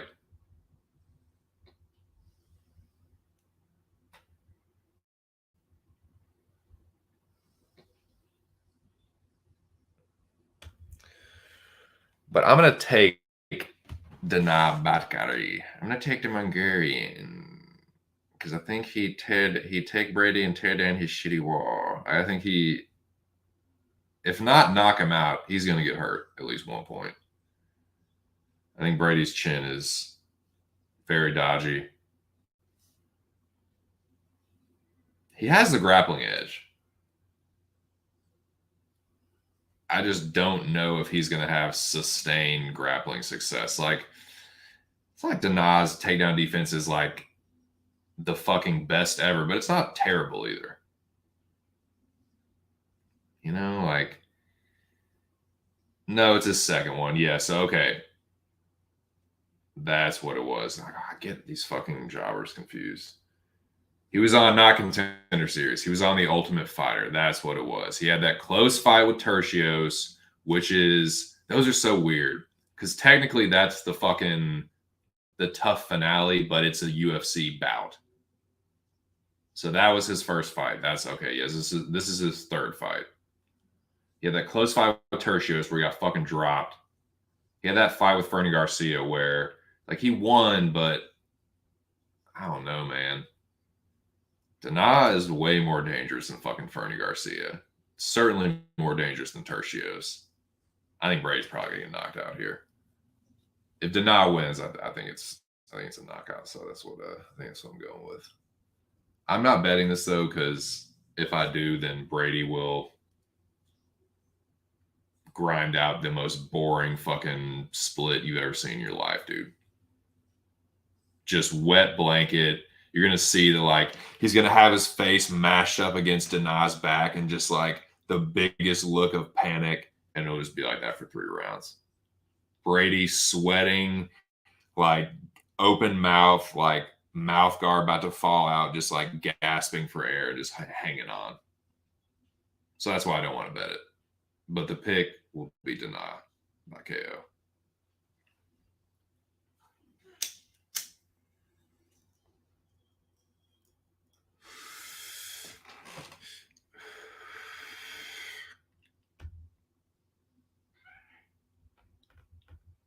Again, shout out to Aaron the Dog, MMA. Subscribe to that channel. I said this on his channel Wednesday. Lobby, I'm sorry. I know this is Brazil on Brazil violence. I think Cachoeira is the side here. I don't think Karina Silva's ready. I just don't. I think Cachoeira has got the cardio here. I think she's got the striking. The grappling, yeah, I can see Silva getting done like that. But man, again, this is kind of like Brady. Like, you can't have the sustained grappling success. You're gonna get fucked up on the feet. Like, I know Priscilla doesn't have good defense. Eventually, her chin's gonna get cracked really bad, but I don't think this is the spot, dude. I think she beat Silva's ass, man. I probably, like, I keep saying that I don't want to bet WMMA, and I'm not going to, and I keep just lying. It's just a lie. I have a when I say greasy, that it's not. It doesn't do it justice. My slate for this card is just dripping with fucking pizza grease, dude. It is so greasy and grimy and fucking just fringe classy. It's bad. But I do have her in a disgusting parlay. A disgusting grease blot parlay.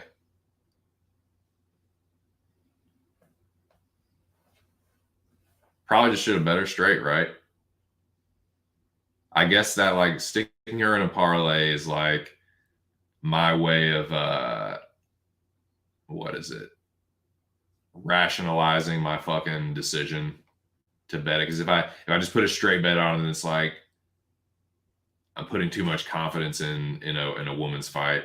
But if I just stick her in a parlay, it's like, oh well, it's just my way of fucking sleeping better at night. But yes, I will show you what that parlay is eventually. But I do have her in one. I think she's a side. More often than not, it seems like WMMA, if it's close, take the dog. I think she is literally the dog, and she is figuratively, like, she is the dog of these two. I can count on Priscilla to bite down her mouthpiece and fucking chuck bricks for 3 rounds. She's knocked out like UFC level fighters. Like, Lipsky's a good striker too. She fucked her up. Like, I don't know. I don't think Silva's ready. I think she's gonna get whooped, Bo. Give me Zombie Girl, man. She's one of my dogs. Probably should have just bet her straight, but I'm not smart with gambling.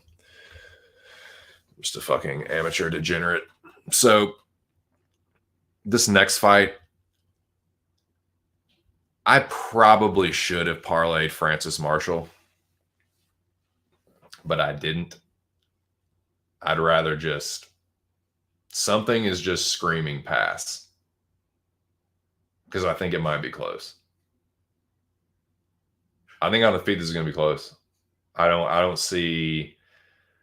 I thought earlier in the week I thought Marshall might knock Gomez out. Now I'm more leaning towards this being a decision.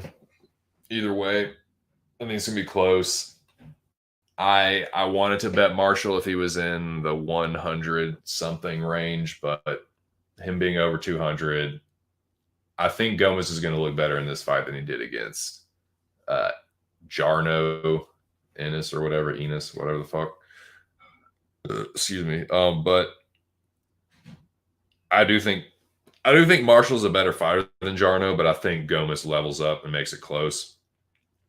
I think Marshall will land the heavier strikes, and that will steal him the rounds, and it'll be like a split. Like I'll say Marshall wins a split here, but I am going with Marshall. Don't want to touch it though, because I think Gomez is a live dog. There's a lot of dogs that I think are live on this card. I didn't have the balls to bet some of them, but I bet a couple. And yeah, Gomez is a live one.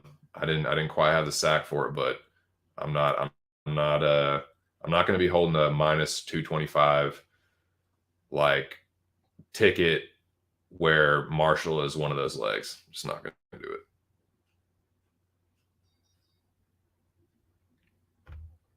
it. Exactly, dude. Exactly.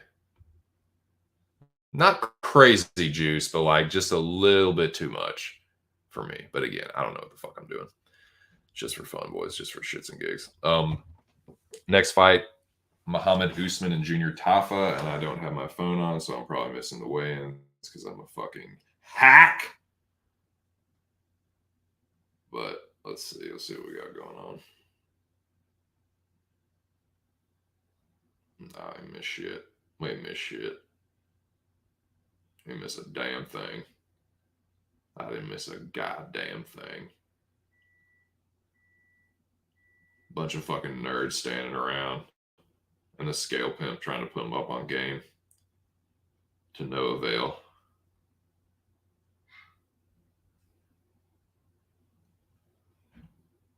Scale tech just effortlessly steezing on these fucking nerds. That's all I see.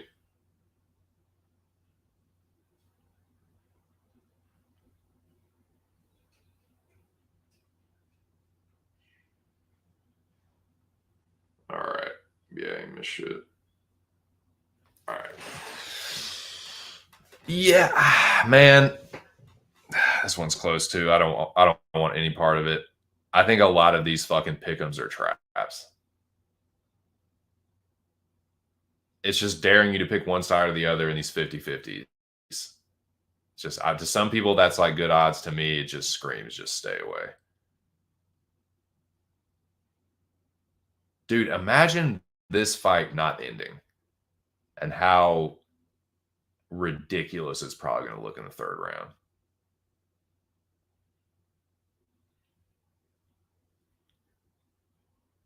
Like, imagine fucking Tafa hurts Usman, can't get him out of there. Usman just like dives on an ankle and does the same thing in the second round, like doesn't get hurt, but just like gets a takedown early, lays on him, gets stood up, pushes him against the fence. Dude, imagine this going 15 minutes. Ooh. I don't want to think about it personally. If it stays on the feet, though, I think it's Junior Tafa. I think he probably gets the knockout. If it doesn't, though, if it's grappling, if it's an ugly grappling affair, I think Muhammad Usman is going to win this fight. I do think both of these guys are the brothers. This is the brothers fight. Both of these dudes are, can't remember who's older and younger or whatever, but both of these dudes are brothers to more well-known UFC fighters. Muhammad much more so. He's Kamaru Usman's brother. If in case anyone's been living under a fucking rock. And then Junior Tafa, obviously Justin Tafa is not like a fucking household name, but I mean he is to us hardcores, but you know what I mean. Yeah. Junior the better striker, or Usman the better grappler. We'll see what happens, man. I don't know. I don't want any part of it, though. I think it's maybe one of them was starting to pull away the last time I looked, but it was pretty much pick 'em. And I can't remember how that line opened up, but nothing there for me. This next fight, dude. What the fuck? What's going on with this stream?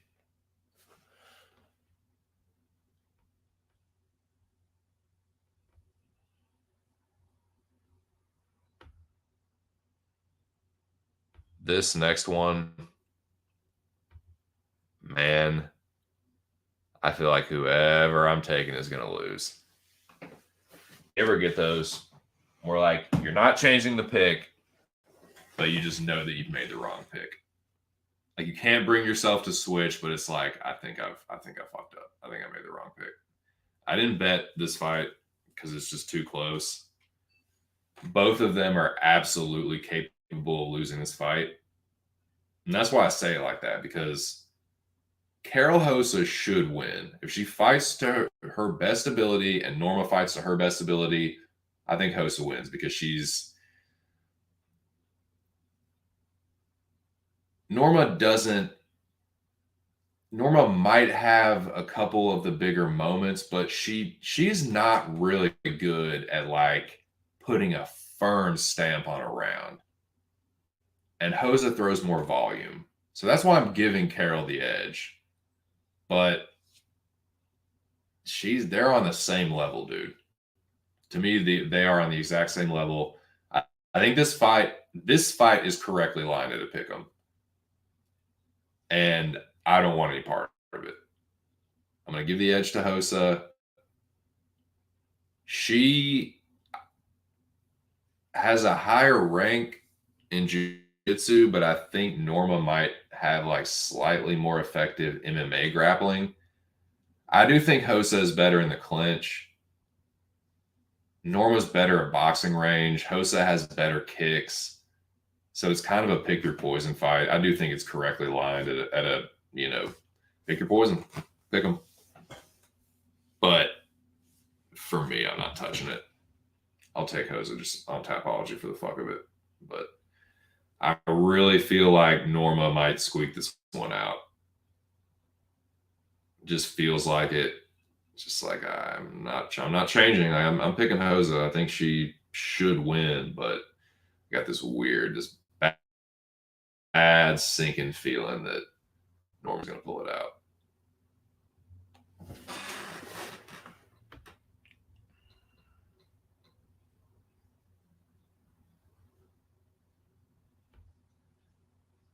Jesus Christ. Tiny 6x9. Good God. That's crazy, dude. Yeah, I mean, I can see why it is what it is now, dude. I mean, fuck yeah. That's way close. That's insane, man. This fight is way closer to a pick 'em. I think the line is accurate now. I don't see. If you had made, like, dude, if it had opened up like this, if it had opened up and it was like Usman was a slight underdog, I think that's a little bit more like it. I think it's a little bit more like Tafa's like should be like minus 125. Usman's like plus 110 or something. Like, that's plus 200. Yeah, I see why that fucking seesawed for sure.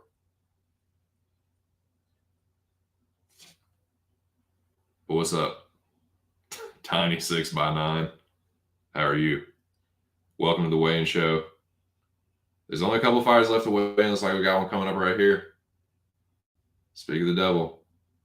What do we got right here, boys?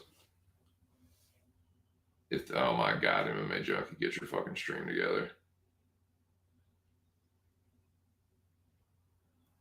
Pay your fucking Wi-Fi bill, bitch. Yeah. Pay your fucking beeper bill, dude. God damn it. ass stream, dude. This lagging, dragging fucking stream.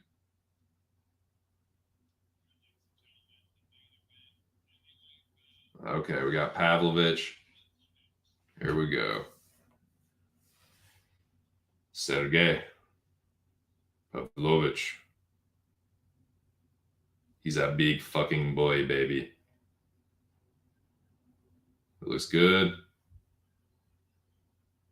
MMA Junkie, you're killing me, dude. I'm going to have to switch over to MMA Weekly. This is ridiculous.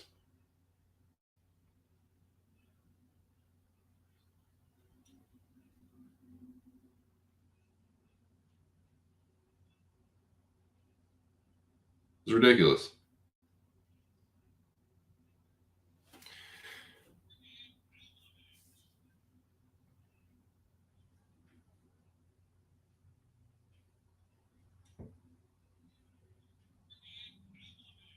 $260. Yeah, I'm done. I'm done with MMA Junkie. Fucking glitchy ass bullshit stream. I'll tell you what, man. Since John Morgan left, they have fallen the fuck off. That was the only reason I fuck with them anyway. So you know what? MMA Junkie, you're fucking done. You're fucking done. I don't give a shit if the shit's grainy on Weekly. MMA Weekly, what up? What up, Weekly? What up, boy?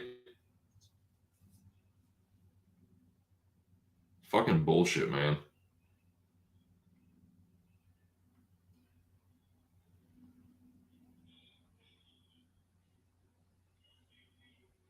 $260.5, excuse me. Yep, done with MMA Junkie. They can't get their fucking shit together, and there's no John Morgan, so why am I even watching it? Farewell. For Danny Segura? No.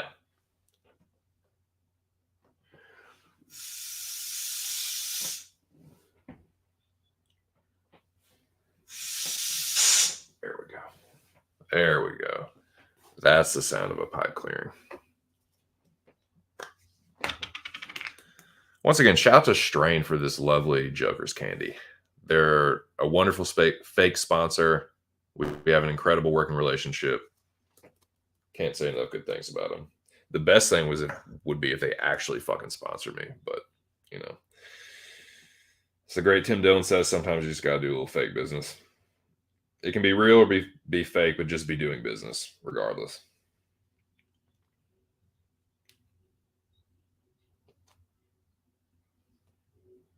Just take care of business. It doesn't have to be real. Just take care of it.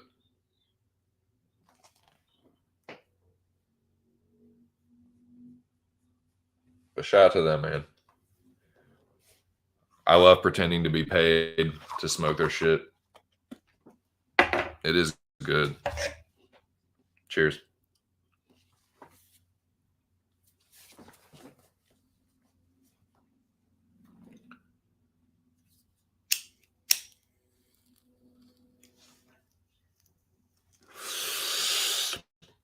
Lord of mercy.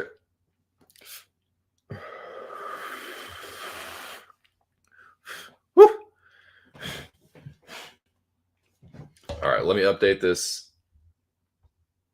remaining fighter to weigh in banner, so to speak. And then there were two, gents. Sergey Pavlovich has weighed in. I'll update the other banners as well.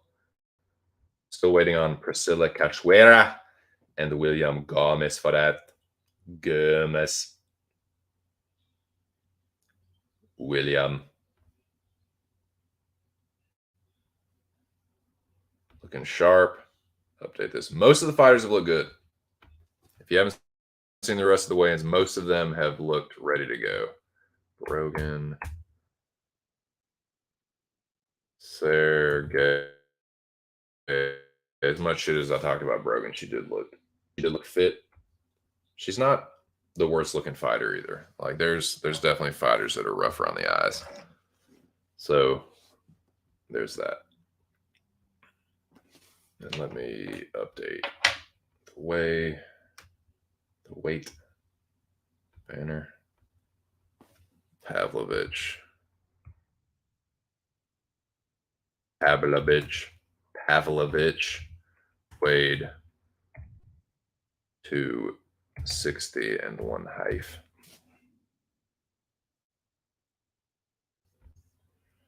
All right. Looking sharp.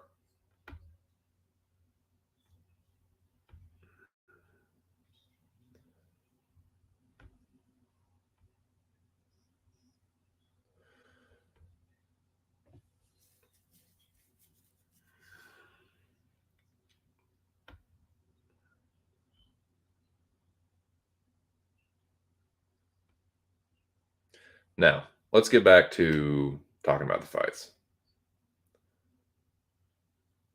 because we are a few more fights before we get greasy again. I'll say this: most of my grease for this card is on the main event.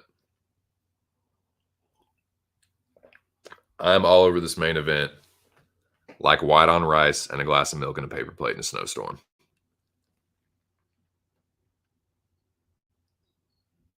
Attacking the main event from all different angles and greasy little sneak attacks.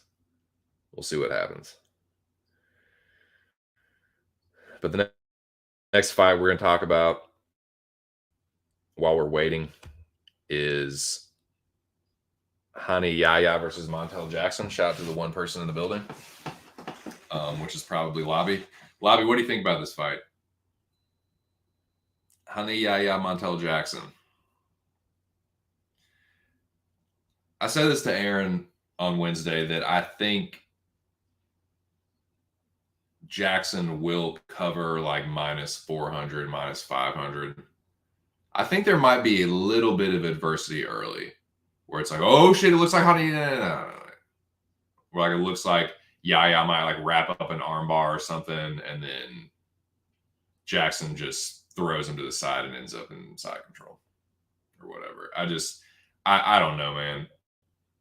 I think Yaya's best days are behind him. I don't think he's completely like I think he could still win some fights, but it's got to be like a lower level. Like I think Montel Jackson is a good fighter.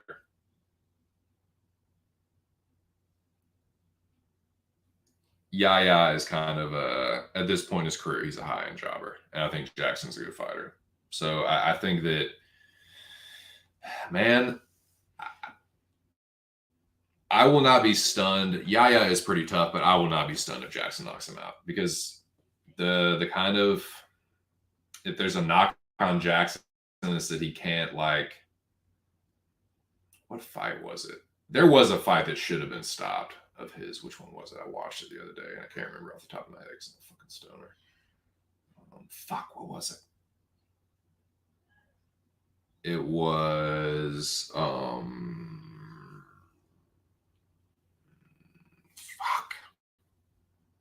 No, I'm gonna remember it. I'm gonna recall it from my memory.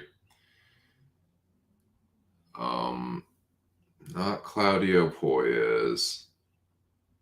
It is another one of those kind of God,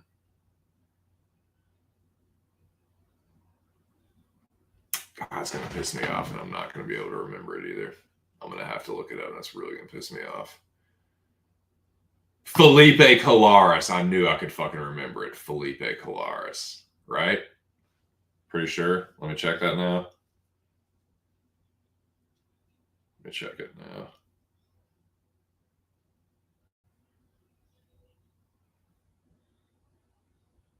Yes, dude. Felipe Colares. That fucking fight should have been stopped, man. He knocked that dude out like 2 or 3 times. So, yes, he's kind of known as a decisionator. This is my point. He's kind of known as a decisionator, but I think he can knock Yaya out. On the feet, it's not going to be close, man. I think Jackson wins. I think if he wins a decision, he probably looks like minus 350. If he knocks him out, he's gonna pretty much cover. I mean, 670 is a lot, though. I'm not mad at anyone for taking a shot on Yaya. That's a little steep. I think it should, like I said, I think it should be like minus 400, minus 450, something like that.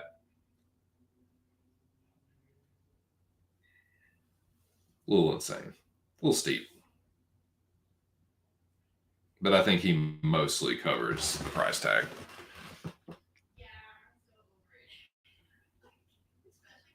What do you know, Lobby? Again, that's so you're doing that.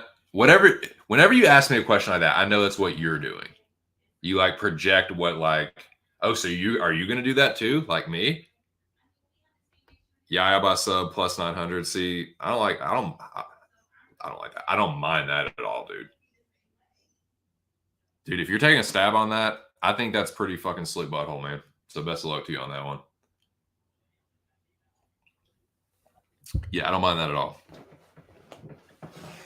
That's wild. That's Yaya's like clearest path to victory. Because Jackson does like to grapple. If he gets careless, if he's like, oh, this old fucking bitch, like I'm gonna smoke this dude, and he makes a mistake, woof. Yaya looked good on scales too. I mean, he's gonna be hounding Yaya. Just a sneaky little jujitsu rat, man. If he can get a sneaky little submission, man. That's a slick little play, man. I don't mind that at all.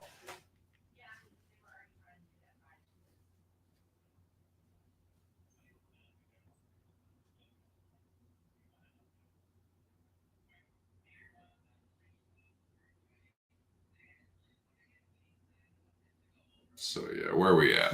Where are we at, boys? Oh, man, this is not the same, dude. This is not the same without the overlay. I'm sorry, show. Please don't unfriend me. I hate it. The overlay was so sick. Just fucking shit got tight again. StreamYard had to go. It's just bullshit, dude. It should StreamYard $25 a month just for the basic plan. That is too much, dude. That is more than any other streaming service. And yeah, that's more than any other single streaming service that we have. So it's like, yeah, when it's like, okay, we got to lose something, got to tighten the budget a little bit. It's like, okay, what's the one that sticks out like a sore thumb? Oh, this $25 a month for fucking StreamYard. It's like, God damn it. And I didn't know, like, sure enough, I go, as soon as I get back on the free plan, I go back and fucking, oh, well, if you upgrade that you can, dude, I wanted to smash the fucking computer, dude. I was so pissed. But yeah. So hopefully I fucking have a big weekend with all this grease. Pay for my fucking StreamYard this month. But anyways, man.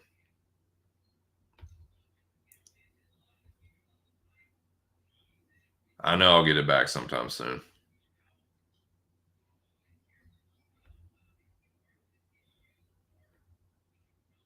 What fight are we at? Yeah, Jackson Yaya. Yeah, line's a little wide, but I think Jackson probably gets it done more times than not. This is one where I feel like it might be a trap. It almost seems too easy and obvious. Like Glenn almost seems too obvious. Do you know what I mean? Like I think he wins. I think he's the side, but it's like it seems a little too easy. Like it's just like, oh man, I pretty much know what I'm going to get from Christos Yagos.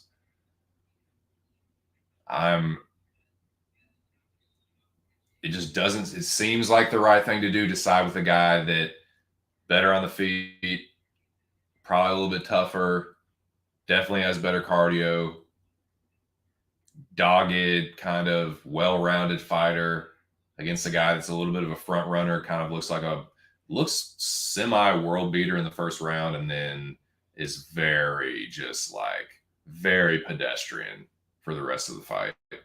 Against a guy like Glenn, it just seems too obvious, which is why I'm not betting it. Glenn, he seems like a parlay piece. Oh yeah, minus one something. Was it like minus 174 some shit for most of the week? it just like almost seems too good to be true. Like I'm gonna give Yagos a little bit of respect and just stay the fuck away from it. I'm gonna pick Glenn, but I don't know, man. There's something about this fight that's just kind of, like I said, it seems like a trap. Seems way too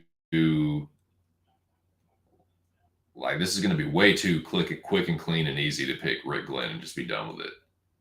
Ricky Glenn. It just I don't like it. We'll sketch about that. See, I'm gonna pick Glenn and just stay the fuck away.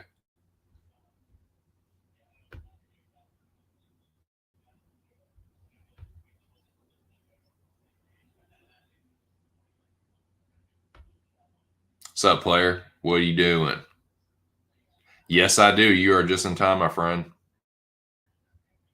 Going through the card.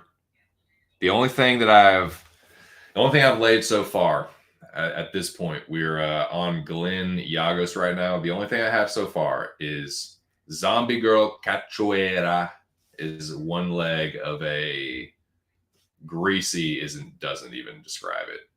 Just a grimy, greasy, disgusting parlay. She's the first leg of that. But that's all I got so far. How about you? What kind of action you got, Bobo? There's boys and girls. There's your official Mr. Arkansas's Mecca season 10 champion right there.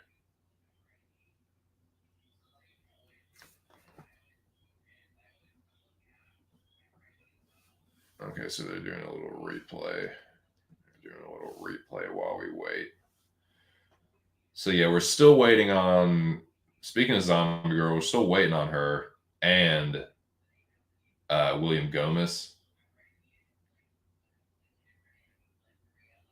but everyone else has waited, and no one's missed weight. But yeah, Ear, I did DM you, and now that you're in the building, I guess I'll kind of just put you on the spot. You can DM me your answer if you want, but about the May 6th, I'm of a mind that we should maybe just table it and see if ARC does ARC FC, maybe kind of lobby, no pun intended, lobby for that to be both of our first bouts if he goes back to that. We can still do it if you want to. I just want to make it clear to everyone that that's not Mecca. But just wanted to hit you up about that. So that's pretty much what the DM was, but just let me know. I'm cool either way. I don't want anybody to think that I'm welching on a bet or anything. I'm still down to do it, but maybe table it, save that for the ARC FC. But it's up to you, man. Just let me know. You cool with that?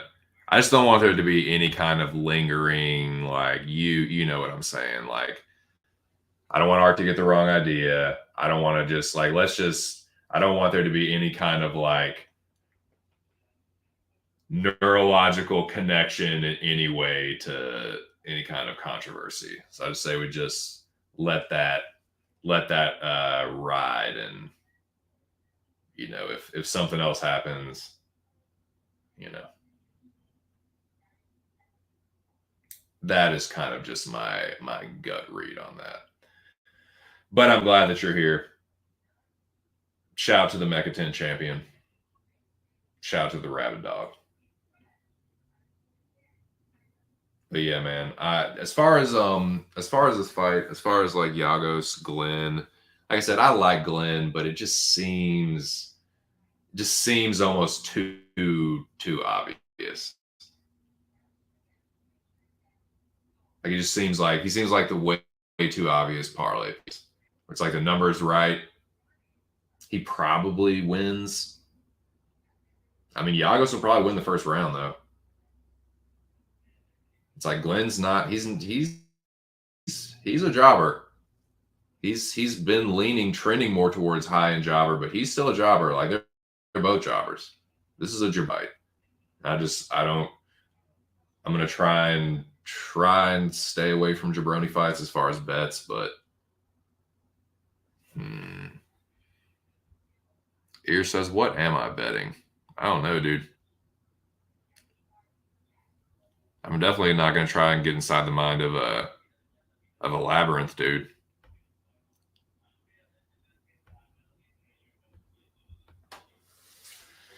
See, I don't know, man. I don't know. I'm not touching that motherfucker. Glenn Yagos, nah, y'all can have it, dude. Best of luck. I'll pick Glenn. Now this one, dude. This one I kind of wanted to bet, but man, now this fight I'm pumped for. I said a little bit earlier, this card overall gets like a C minus D rating in my book, but this is one of the ones that's keeping it from being an F. This is a good fight. I feel like both of these dudes are on the same level and trajectory pretty much. Like,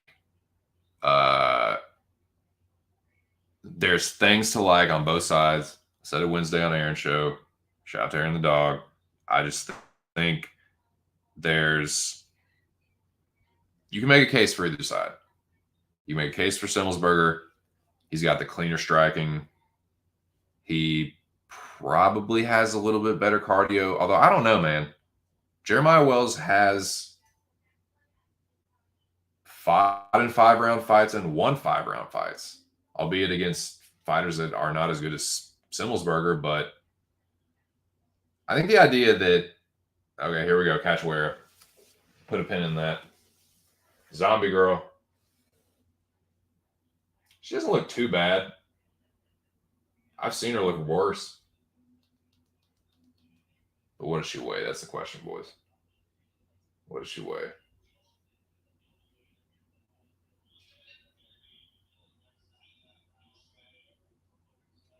$130? Is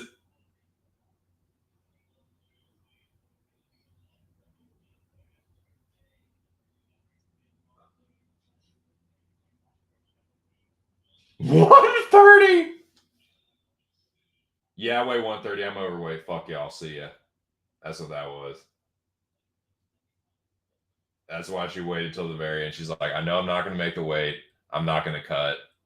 Although, I don't know, man. You would think if you know that you're that far over, you would just get up there, miss early, and then start rehydrating. So I don't like that. Maybe she was already rehydrating, though. You know what I'm saying? Like, she was like, this could be what happened. She's like, I'm 2 pounds over. I'm not going to keep cutting. I'm just going to start drinking fluids now. I'm just going to start drinking fluids now. And that's probably why she's 130. Like, she was probably like she would have got there and been like 127, put the hurt and curtain up. She's like 126 and a half. But she was like, you know what? Fuck this. I'm not making the weight. I'm just going to rehydrate. I think that's probably what happened. Because she didn't look like terrible. Like, I've seen her look worse. And the fact that she's that much over, like, oh, okay, that's definitely, you weren't like killing yourself an hour ago. You're just like, not going to happen. So that's kind of what I think happened there. But yeah, Priscilla Cachoeira misses weight by 4 fucking pounds. That's wild. Still waiting on William Gomez, though. That's, god damn. You know what, dude? This is that's what that deserves. And of course I bet on her. Of course I bet on her.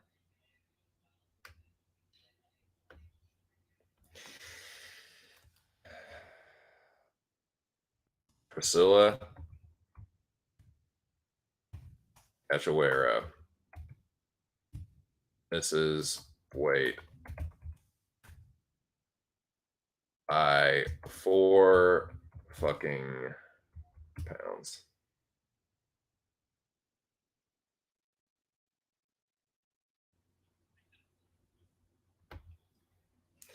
Yep. So let me update that. She definitely didn't look good. I've seen her look worse. I'll say that. But she did not look great. So she's going on the rough.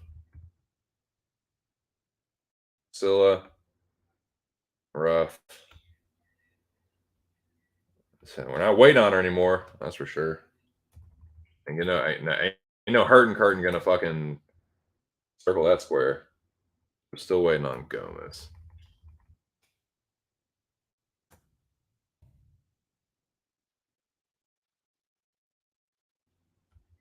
And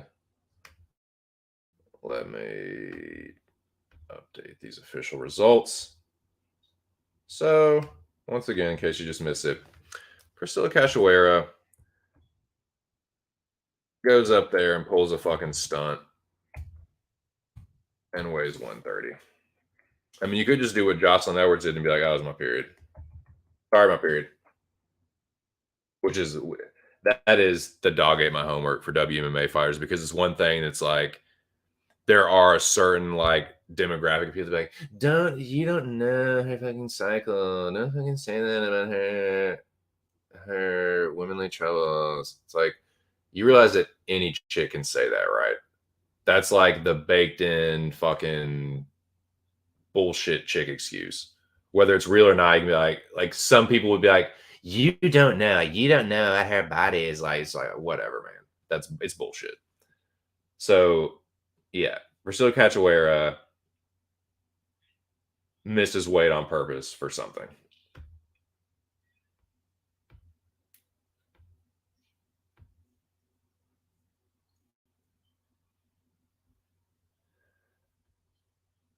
I've seen her look worse. I've seen her look way worse. Well, you won't gonna get any no way. That's why they got the curtain. What do you think you have the what kind of vantage point do you think you have, Lobby? Wells Simmelsberger under 2.5 will be a parlay piece. Nice. Also, Bobby Green should be a safe play. I haven't quite talked about it officially, but I do have a little bit of action on King Robert. I do have a little action on King Robert the Bruce. Give me Dana KO TKO straight, says the Mecha 10 champ. I think Brady's a bit chinny. I a little bit agree. Just cancel it. I'm so sick of her. I wouldn't hate it, dude. I wouldn't hate it. I mean, yeah, void that leg of my parlay. I don't give a fuck. I'll tell you what, man. I will give Karini Silva props if she takes it.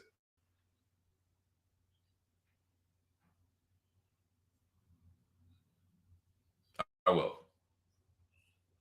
Because that's a purposeful way miss. Maybe not on purpose, but it's like you knew about that well ahead of time. You knew goddamn well if you woke up this morning and you were 5 pounds, like, you know what I'm saying? Or if you were 2 or 3 pounds over and you had cut all you was going to cut, there ain't no way you don't know that ahead of time. So that's like, that it's at the best purposefully concealing it. And at worst, you just like, you did it for an advantage. I don't know if that's what she did or not, but there's no way it's like, oh no, how did this happen? You know what I mean? Like this, like I said, I think what she did is woke up this morning, weight one coming off. She was like 2.5 pounds over. And it was just like, not happening. She just starts drinking. She starts drinking fluids like an hour ago, probably. She was like 2.5 pounds over. She's like 5 pounds over now. She's like, fuck it. Cause she had the I know I'm gonna miss weight look.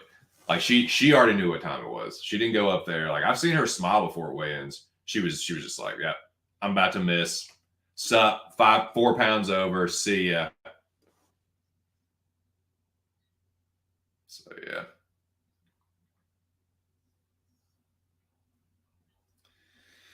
Yeah, well, shout out to the 0 people in the building.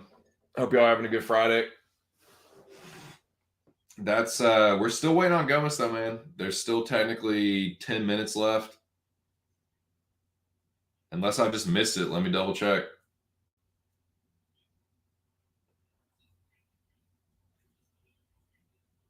Unless I just fucking missed it. Which is possible.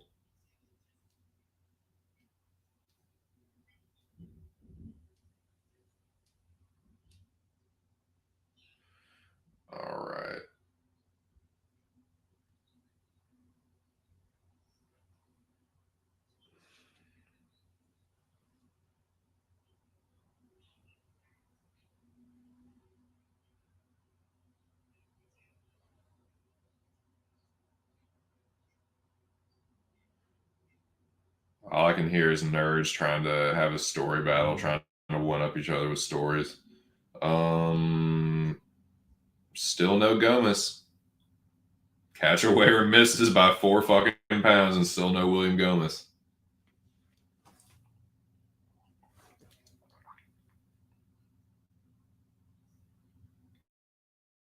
Not much time left, boys.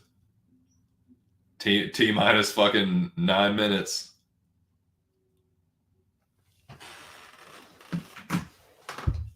Let's see what happens.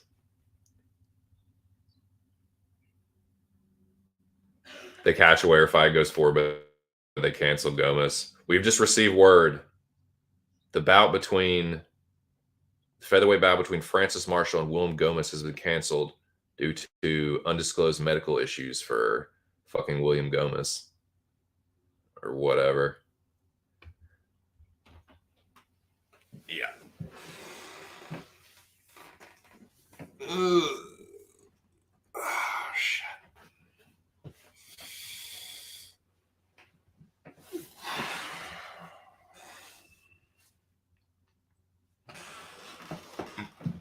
Excuse me.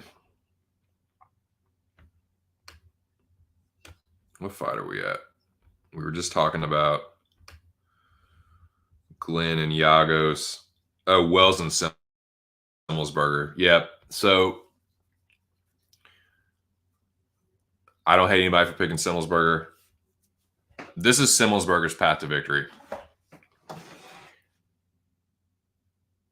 You have to fight smart on the feet. You have to find the perfect balance of aggression and defensive responsibility. I think if Simmelsberger fights really controlled, I think he can have more success. I think if he pushes a firefight, he's asking for it. Wells will punch through your combinations.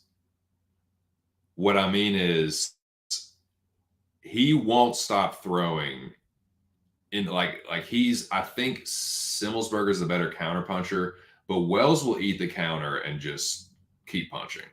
So that's like why I'm slightly taking Wells. I think when Wells lands, it will do a little bit more damage, but I'll say this. I'm not betting this because I can see Simmelsberger either winning by knockout or grinding out a decision. I think he has a little bit better cardio. But like I said, I don't think Wells is like a death gasser. I think that's a false narrative. He's gone 5 rounds before and won. So that's just not true. But it kind of depends on how he approaches the fight. Like he might have 3 rounds of cardio and just if it gets into a firefight, if they get into a firefight early, might burn through it. But I think even if it's a decision, if it's 15 minutes on the feet, I think Wells will have the bigger moments. If it goes to the cards, he's the better grappler to me, to be honest with you. I think if it is the feet and Wells is on top, I think he's like, I wouldn't surprise me at all if he looks to pass an amount, Simmelsberger gives up the back, and he gets choked. So I like Wells. I think he's just a little bit more dangerous everywhere. A little bit more heavier-handed. Although I do think Simmelsberger is the cleaner striker. He hits hard too. So I could see Jeremiah getting knocked out because his defense isn't as good. I'll say that Simmelsberger is more defensively responsible. He just can't get into a firefight. And I just don't know if he's got that, like, I don't know. I've never really seen Simmelsberger fight perfect for 15 minutes. Like he'll look really good sometimes, and then he'll that's how he lost the Chaos Williams fight. He got cracked a few times. I think he'll get cracked against Wells. Wells, man, that dude's fucking powerful. Sleeping Court McGee, one-punching Court McGee is not an easy thing to do. Court McGee is a jobber, but he's an old leather boot of a jobber. So that was impressive. And I don't know. I get the Simmelsberger side though. I think it's as far as like how it's lined or whatever, I think it's pretty close. You know, I think that's Pick'em's about right. I like Wells, but I'm not touching it, man. It's too. If it goes to decision, it could be close because Simmelsberger does hit hard. It'll depend on who has the bigger moments. He, he counter punches a little better. He slips his head off the center line a little better. But Wells, as far as the raw power, if they're just trading bricks and Wells lands clean, Simmelsberger's been knocked out before too. It was a while ago. It was on the regional scene, but man, Wells. I'm not gonna say probably. Wells is the hardest hitting dude, unless you say Chaos Williams, but man, dude hits hard. I don't know. I like Wells ever so slightly, but not like the most confident pick. Wells is definitely not my most confident pick, and I completely understand the Simmelsberger side. I like both of these fighters. I do. I'm kind of rooting for Simmelsberger a little bit just for the Maryland fighter, but I like Wells too, and he's impressed me so far. So if he wins again impressively, like dude, if he knocks out Simmelsberger, that's just another statement, dude. I think knocking out Court McGee with one punch was a statement, and Simmelsberger, that'll be another nice little feather in his cap, another nice little gradual step up, and yeah, would like to see who they give him next if he wins. But if Simmelsberger beats Wells, like dude, if Simmelsberger knocks out Wells, who's never been finished, that'll be really impressive. So this fight in particular, I'm really looking forward to. I'll other than probably Marshall Gomez is the one I'm looking forward to before this one the most. But yeah, I like this fight. I like it a lot. I talked about this a little bit before. I think Brogan's gonna get her fucking ass beat. If it stays standing, Lucinda's gonna whoop her fucking ass. If it goes to the ground and Brogan's on top, she'll look like the better fighter. And if you have a ticket on Walker, you'll probably love it. But man, I've seen her get too easily reversed. I just think she's a fucking jujitsu soccer mom, bitch. I don't think she's like.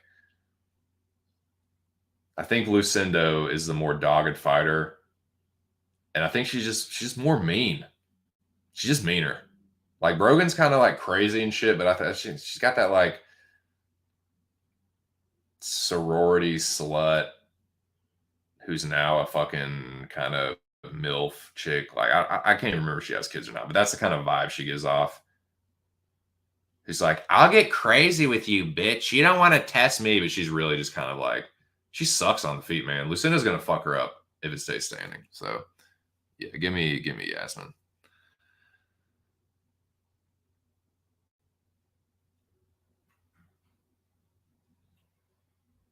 Now, I talked about this a little bit earlier. Bobby Green is probably my most confident pick. Like, I am more sure of all the fights, I am more sure that Bobby Green's going to win. Okay, here we go. Put a pin in that. William Gomez, let's see how he looks.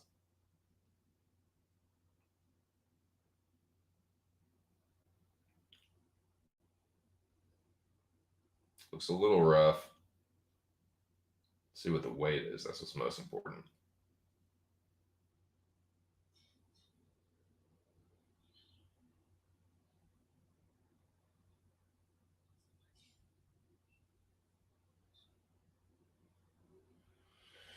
They didn't say what the fucking weight is. Now they're giving him the curtain. What's the weight, you fucking nerds?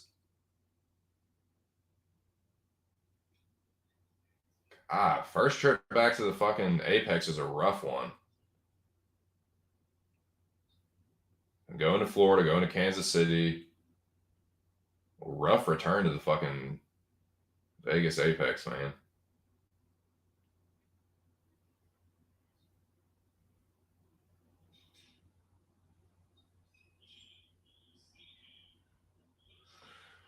Okay, so he misses weight. 147 for Gomez. Did not look that great. Looked upset. Now, that is not a purposeful weight miss. That is, I'm cutting, not coming off. Fuck, I missed weight. Otherwise, why would you wait till the end? That was too close. It just, he was trying to actually cut the weight till the very end and it didn't work. That's what happened there.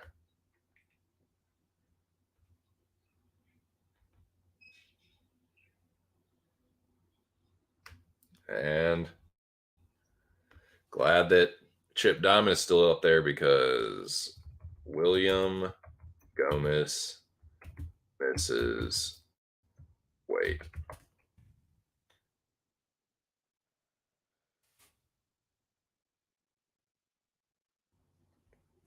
Unreal.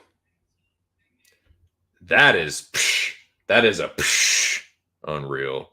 This is just shake my head. Unreal. That's everyone though. Yeah, I don't know why you're adjusting that scale. You fucking nerd. Just take the thing off the stage. Yeah, we good? Yeah, take it down. It's over.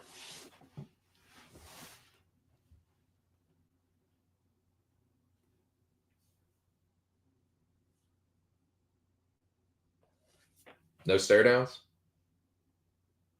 No nothing?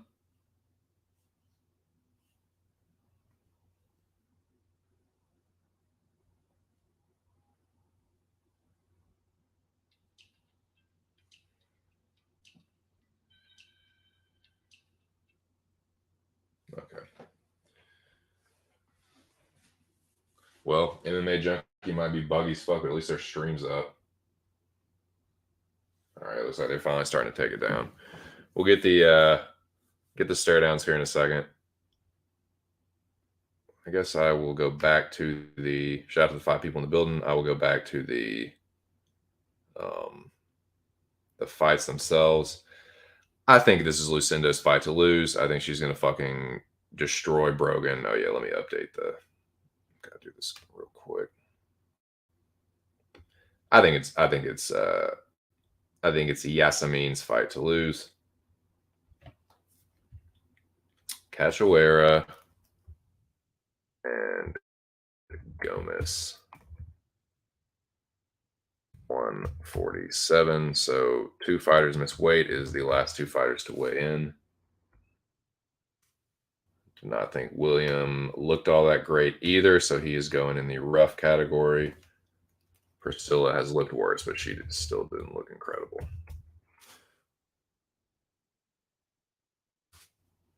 That is going there. This is going here.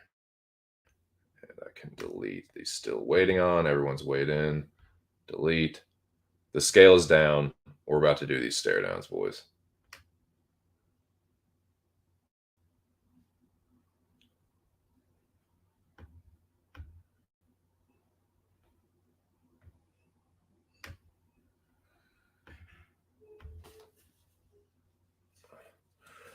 So as I have been doing for the past few weeks or month or whatever, as the fighters come to stare down, I'll put the matchup on the screen, and then it has my my pick as well. So while we're waiting, I talked about this one earlier. I think Bobby Green's gonna knock him out, and I do have a greasy parlay that has Bobby Green by knockout in it.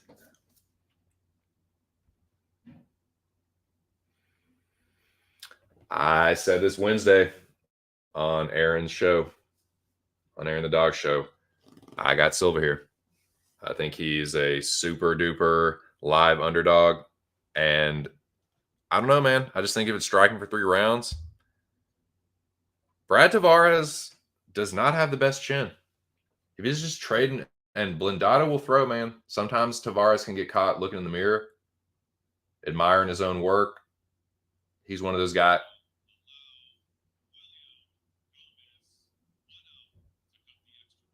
Are you fucking kidding me, dude?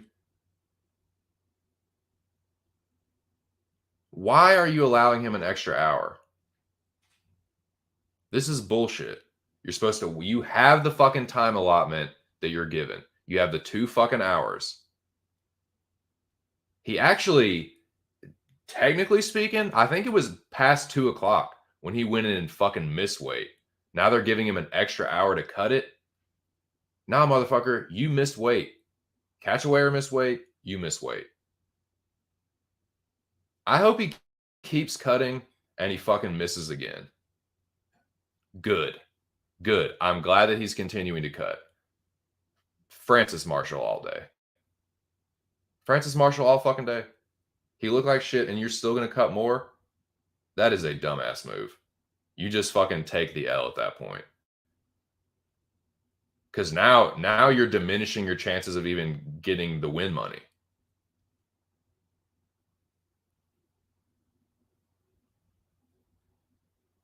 So that meant that to me, that means you already fucking lost. That means you already know you ain't gonna win, and you're just trying to get that show money. You mentally, William Gomez is mentally defeated. Francis Marshall is absolutely the side. This is not just like, oh, just because how he looked. No, the circumstances around this, the fact that he didn't look the best. He looked all dejected and discouraged. Missed by a pound. Now he's gonna keep cutting. So that means he's been cutting. He was trying to cut. He missed. Now he's gonna keep cutting. That's bullshit. Okay, at least they're doing the stare downs.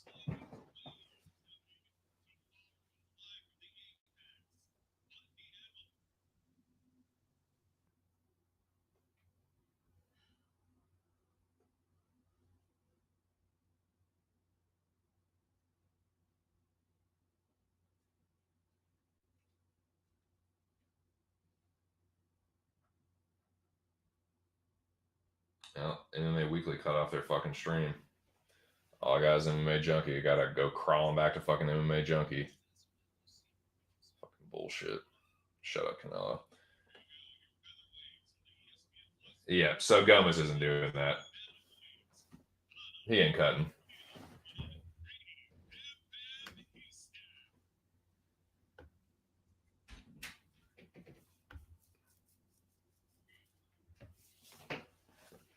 Yeah, so about the same size, kind of like a mirror match. Intense stare down. Reluctant fist bump at the end.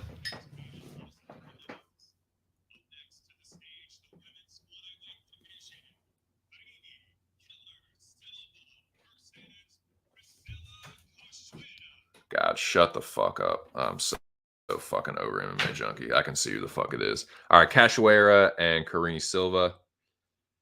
Cachoeira a little bit taller. There's your purposeful weight miss. Very intense stare down. No handshake.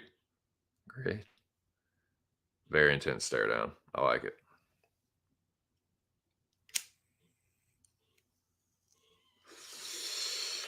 All right, this is one of the tougher fights to pick to me. In all honesty,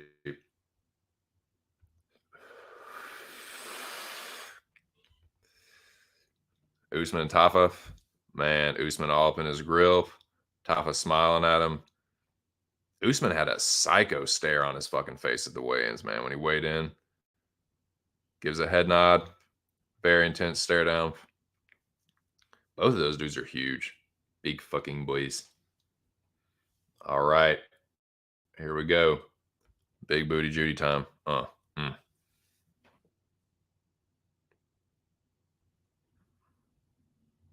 Yeah. Norma's bigger than I thought. They're pretty much the same size. I thought Hosa was going to be a little bit bigger. They're pretty much the same size.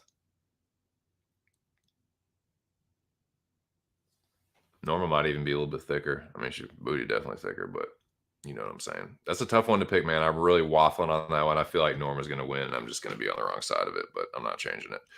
Now, this is Jackson's fight to lose. Bigger than Yaya. Longer reach. Should knock him out, but he might just know he's a better striker and piece him up for 3 rounds. That's why I'm not betting it. Because at the money line, you'd have to take some kind of prop, either bet him by decision or bet him by knockouts. It's like, why? I don't know. I just don't feel confident enough. This one is weird. Like I said, it just seems too easy. Glenn just seems too obvious, which is why I'm not going to parlay it. He seems like an obvious parlay piece, but that's why I'm just like, little too. It seems a little too easy. But yeah, I do think he wins. Now this fight, dude, this one is a fucking banger. I'm really pumped about this one. This is a really good fight, man. So yeah, Simmelsberger, I figured he'd be a little bit taller. Wells is definitely the thicker dude. But this is a good ass fight, man. Very intense stare down, lock eyes, give a fist bump. Intense, but a lot of these stare downs have been intense but respectful. I like it. All right. Yasmin and Brogan. Yeah, Brogan a little bit taller.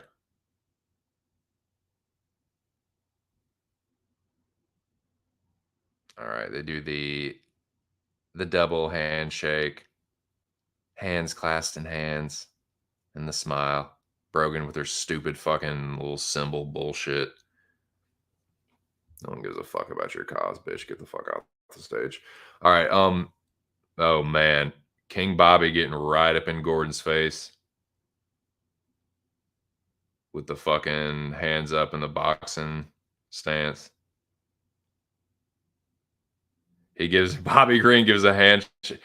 He shakes his hand, then he slaps it away. He's fucking wild, dude. That's gonna be a good fight. Bobby Green gonna fucking knock him out though. Now this one, whoo, Lord of mercy. This could be a fucking banger, boys. They look about how I thought they would. Silva a little bit taller, but they're about the same size. Silva definitely hits harder. If it's a firefight, I like Blindado. Neither of them have like incredible chins, but I think Blindado a little bit more durable. Tavares has better cardio though, so but Blindado can go 3 rounds too, so I'm looking forward to that. Now this one, I haven't talked much about this, and I'm going to talk more about this main event here in a second. But this is a really fucking good fight, man. Really good, important fight for the division. Pavlovich a little bit taller, a little bit bigger. Respectful handshake. Respectful, and then they do the boxing stare down for the I like that, man. That's how they do it at the top. That's how the pros do it. They act like they've been there before. They keep it intense. They put the hands up like the bot. It's you're posing for. It's like a boxing poster. You put your hands up, but then they lock eyes. They keep the stare down intense, and they give a respectful. That's like they're not like smiling and shit. They're like just respectful, shake hands. Yep, we're here to do our jobs. We're both professionals at the highest level, top of the division. This is for a contender spot, man. The winner of this fight should get themselves a title shot. I'll just say that right now.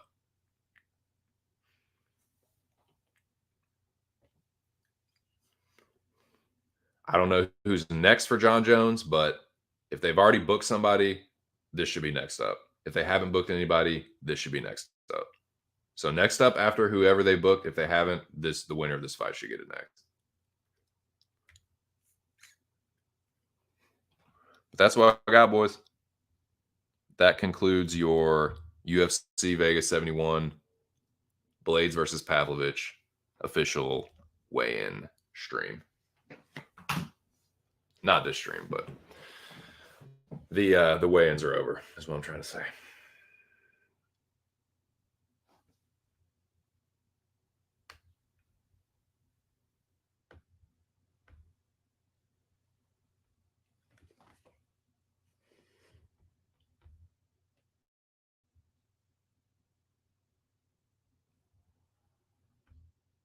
What up, cyber bully? What are you doing?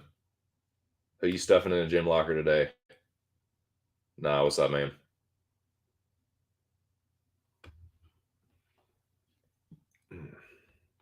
Yeah, dude, I was about to say, what the fuck, man? Nah, I think he said fuck it. Like, nah, man, I just missed. That's smart, though. That would have been a really fucking bad move to like cut for the rest of that hour to try and get that fucking 1 pound off. It's like, dude, just chalk it up to a loss. At least try and get your win money. You're already getting some of your show money taken. Like, just try and get the win money. Yep, might makes right. Is that I don't know what those are. I can't see what that emoji is. The general with the tooth. Good night, Curtis, says Bo. So, okay, boys, you're just in time. I said this earlier, and I'm gonna deliver on this. I'm about to show y'all the greasiest way to spend $10. All right. Now, I don't normally do a lot of this, but your boy did a little bit of hedging just to see what happens. Just to see what fucking happens. I do think it's somewhat responsible hedging. Now, you might say, some people say never hedge. You're just chopping yourself off at the ankles. But in this particular spot, I didn't really feel very confident about many spots on this fight card in general. So I just thought I'd have a little fun with it. These bets are just, these are jobber bets. These are just some fun jabroni bets. Just see what the fuck happens. So allow me to unveil this ridiculous fucking slate. Allow me to unveil this greasy ass fucking slate, dude. Y'all ready? Y'all ready for? I don't know if y'all are ready for this shit, dude. I don't know if y'all are ready for how minuscule and fucking greasy this shit is. Trying to squeeze fucking water out of a rock. What should we do first? Should we go most responsible to least responsible, or should we go in reverse?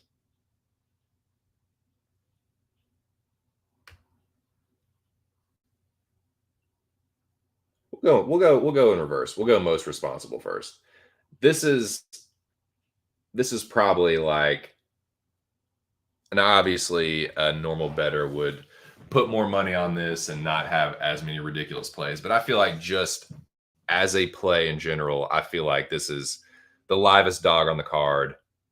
This is really a 50-50 fight. So if you're in my mind, this is a 50-50. If Curtis had been the dog, I probably would have straight bet Curtis. But because Pavlovich was the dog, I put just a few bucks on Sergey.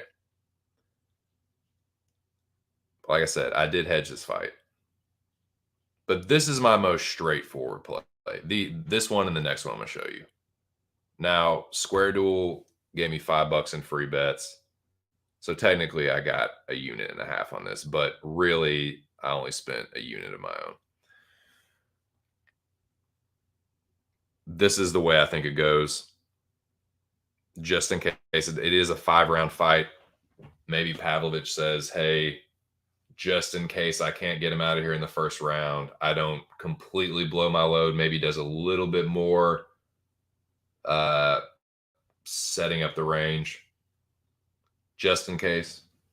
But I think if Pavlovich wins, it probably looks like a first round knockout. But I like this because it was still plus money and it gave me a little bit more breathing room just in case. And if Pavlovich money line and this one hit, that puts me in the green. So I felt like this is the side I liked. It immediately stuck out to me. I thought it should have been a pick 'em, or even Pavlovich being the favorite. I mean, would it really shock y'all if Pavlovich was the slight opening favorite? Because, yeah, I mean, you can say he got beat by Overeem, blade smashed Overeem. Dude, Derek Lewis shut Curtis off. And that, dude, they had been going at it for a couple, like, Pavlovich didn't take that time. Like, he just mowed through Lewis. They didn't have no back and forth, nothing. He just destroyed him. So you can play MMA math on both sides. Give me the dog here. That's what I like. Now, I should have already put this up there, but since I haven't, let me remind you all something. The person you're listening to right now is a jobber as far as betting is concerned. If I was to open a fucking bet MMA tips, it would be betmma.tips/jabroni bets. If there's any real value that I can offer you in this world, it'd be I'm not the worst predictor. I'm still over 60% on Tapology. High 62. Need to get back towards that 63, 64. Still have a goal of 65%. So I'm not the worst predictor, but as far as gambling goes, no, I'm still trying to figure this shit out. So this is for entertainment. Entertainer first, predictor second, gambler hard, dude, solid third. Not even close. So yeah. I wouldn't tail people in general. Just make your own fucking bets. Make your own mind up. That way when you win, no, man, that was all me. I don't need anybody to tell me who to fucking bet. And if you lose, you can't fucking blame nobody. I don't know. So yeah, that's what I like. I think Pavlovich wins at least half the time. So yeah, I'll take the plus money. And I think that's how he wins. Again, the 5-round gives me a little bit like, yeah, and in a 3-rounder, you know he's just going to go out there and just unload early. Maybe he takes a round here, so that's why I liked the rounds 1 through 2 still at plus money. Pavlovich round 1 was better odds than I expected. Round 1 KO. Holy shit, really? Curtis does not take big punches very well. He just doesn't. And that's how Sergey fights. I don't know, man. Matchup wise, you can make the case for either guy. Oh, Jackie boy, you want to see a fucking hedge? You want to see some greasy ass hedges? Shout out to the 8 people in the building, man. I got a fucking greasy hedge for you. Check it.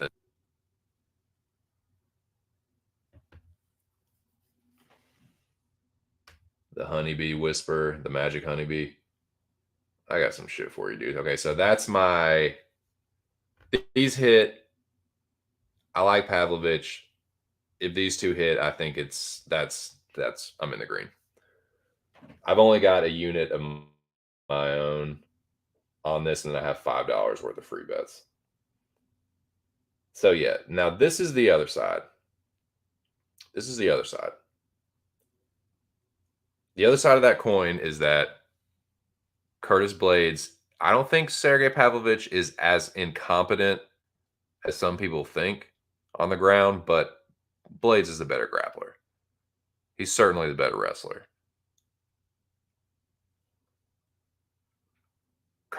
If Curtis dominates in the grappling, if the takedowns come easy, the ground and pound will be soon to follow. So I do think if Curtis wins this, it's by knockout. But I'm going to say this. Again, Overeem kind of hurt Pavlovich and then hit him with the trip takedown. That's not really how Curtis wrestles. He doesn't always have the best takedown entries. So while I do think it's binary, like I do think if Curtis has success in the grappling, he will end up finishing the fight. It's just, I don't know if he can do that before he gets slumped. But I am respectful enough of that. And I think that I don't want to get too far out in front of Pavlovich or too far out in front with Pavlovich. So this is where I'm I don't normally do this. I don't normally hedge like this. But I'm just having a little fun. I just want to see what happens. So this is my my straightforward hedge. I don't think it's like Blades gets one takedown in the first round and the fight's over. I don't. I think even if he gets a takedown in the first round, I think Pavlovich manages to get back to his feet, especially if it's against the fence. But in the second, third round, I can see Blades has a better cardio. Like, don't get that twisted. I think Blades has a better cardio. So I do think that if he's still taking him down, if he's still ragdolling him in the second and third, I think that's when the lumber is going to start getting laid. I think that's when he's going to start dropping those elbows. So yeah, I could see like if Blades wins, I say it's like a second round TKO, late second round, maybe early third. But I like this range here. I don't think it's. I think Sergey is more like. There's a chance Curtis could finish in the first round, but I think if there is a finish in the first round, it's more likely Pavlovich. The second round, I think it's like 50-50. Because the same with Pavlovich. I think he might take a round. I think Curtis might take a round. So that's why I like this. I like this range. Now, this is a fucking hedge right here. This is greasy. This is really fucking greasy. This is a parlay, 3-leg parlay. If this parlay hits, I'm in the green.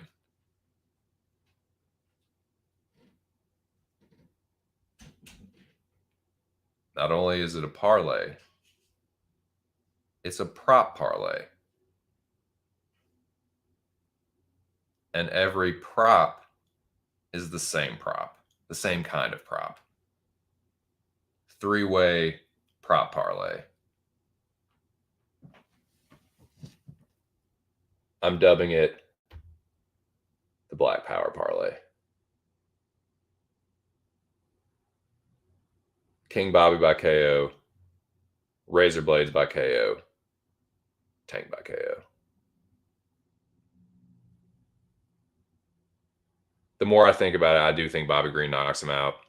And this is a nice way, and I'm not done with the hedging. Believe I, dude, I am not done with the hedging. But it's such a 50-50 in the main event.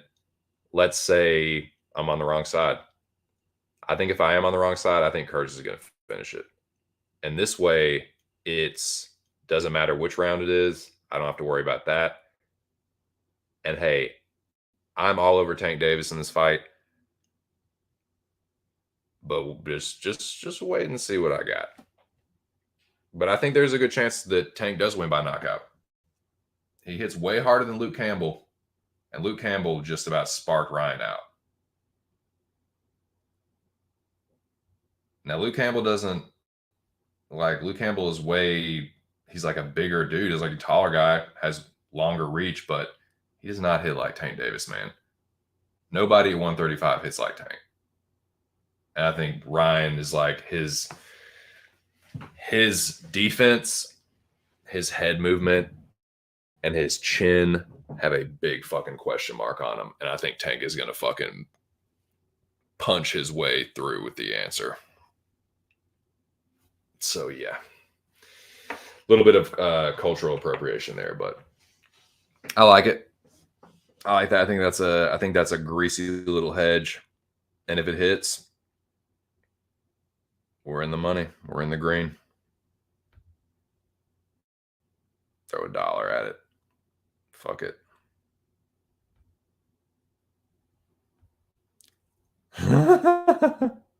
You hate it? Which don't you like? The Bobby by KO? Oh yeah, I forgot. Yeah, that's what it is. If it was Blades and Tank, you love it. Yeah.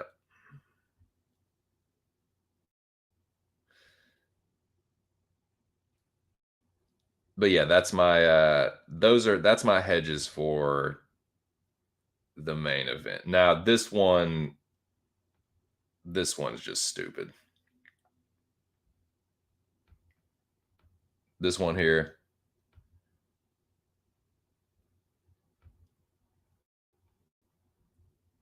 This is a fucking Bryce bet. This bet definitely peaked in high school, dude.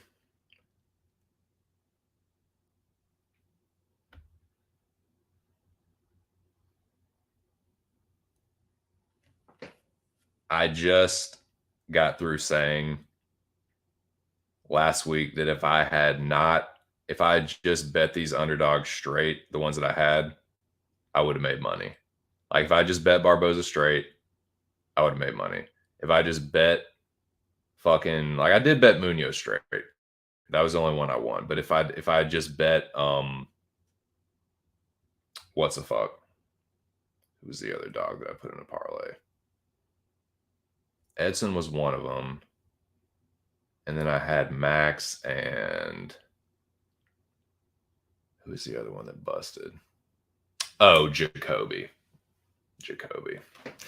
Yeah, if I just bet Max straight up, you know, it might have hit. Or if I'd thrown somebody else in there. But yeah. Now, I like Cachoeira. Of course, the weight miss is a little like, God damn. But like I said, I think that one was on purpose. I think, and she looked like she had already started rehydrating. I think she probably missed weight by like 2.5 pounds and then was like, you know, let's just start drinking. Let's start drinking fluids. So that's what I think happened there. I think the Bobby Green, it took like 5 points off of it. Bobby Green money line was like minus 265, and this one was like minus 260. But whatever. So I put that in there. I think Bobby Green wins. I think most likely it's those two. If he fucking subs him, I'm gonna be so pissed.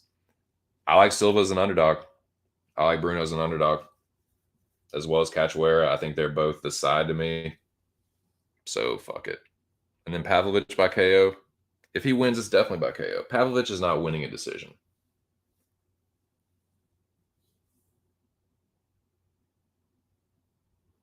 Don't ask me why there's $1.34 on this instead of just $1. I just had 34 cents in the account, and yeah. But if this hits, dude,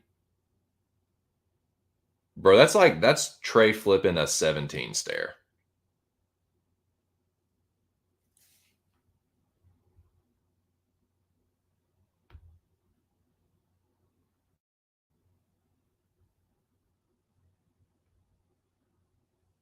Yeah, you're on Gordon. Yep. I don't see it. I think Bobby Green is a much superior jobber, but we'll see. So yeah, that's my oh man. Now I will say this. Green is my most confident pick, dude. Absolutely. 100% my most confident pick. So if that's what busts it, I'll be heated. And I'll only blame myself, but nah, I think if he was a worse wrestler, I would be more worried. Because like Bobby Green can kind of like with the Fiziev, you're like, oh, he just all he did, you know what I mean? But it's like he arguably won that fight. And like I said, dude, if he make Jared Green versus Drew Dober and watch what the fuck happens in like 2 minutes. If he fought, dude, if he stood toe to toe with Drew Dober like Bobby Green did, oh my god, it'd be over so quick. So yeah, I think I just don't see how Jared wins. But like, yeah, if you just look at it from like, I don't even know. I don't get the Jared Gordon side, but best of luck.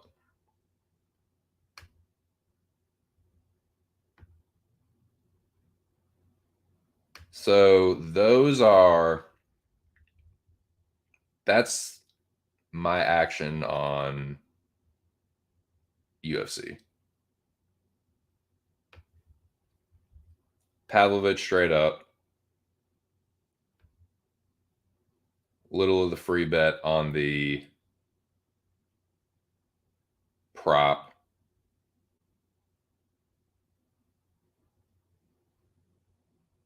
Little bit of a hedge parlay. But Blades isn't the only hedge there. I'm hedging Tank as well. I have two more prop bets. They are both on the Tank Garcia fight. I think if Tank knocks him out, it's going to be late. I think he might hurt him early, but I think if he does hurt him early, Garcia might get on his bike a little bit and be a little bit more hesitant and just kind of fight scared. But if they go at it and Tank, like, let's say it's a tough fight. Let's say they both come out and have success. Garcia hits him with a few hooks. Maybe even, let's say, he wobbles Tank or something. Steals around. Has Tank smiling like, oh shit, you got me. I think at some point, the way that Davis fights, the way that he sets up traps, Garcia is going to succumb to that at some point. Whether he flat up knocks him out or not, I don't know. But if he does knock him out, I think it's going to be one of the later rounds because Garcia might know. He might know, like, look, man, I got caught by Campbell. Everyone's talking shit about my defense. Maybe he does go in there and just fights as defensively sound as he possibly can. I think after about 10 rounds, the hands are going to start to come down a little. The hands are already down for him. I think that's when he's going to be most susceptible. Like, Tank can go 12 rounds, dude. Garcia, like, I don't know what people talk about. Tank is nervous. Garcia is going to be nervous. Yeah, and all these press conferences when there's a camera in his face, when he's on a live stream, that's his element. He's a fucking social media star. He loves the shit, dude. He loves being in front of a camera. So that's why he looks more natural. Tank is from the fucking hood. He doesn't sound as slick on the mic. He's not as much of a smooth talker. Because he's not constantly in front of a camera like Garcia is. I just think he's a better fighter. I think there's a good chance he can knock Garcia out. But I think if he does, it'll be later. If that hits, I'm in the green. Now this is the really greasy one, dude. This is so fucking greasy. If this hits, not many people are going to see it coming because everyone seems to be on like one side or the other. And it's like, it's either Tank by knockout, it's Garcia by knockout, Garcia by decision. Not many people may see this coming if it hits. I think there is a world where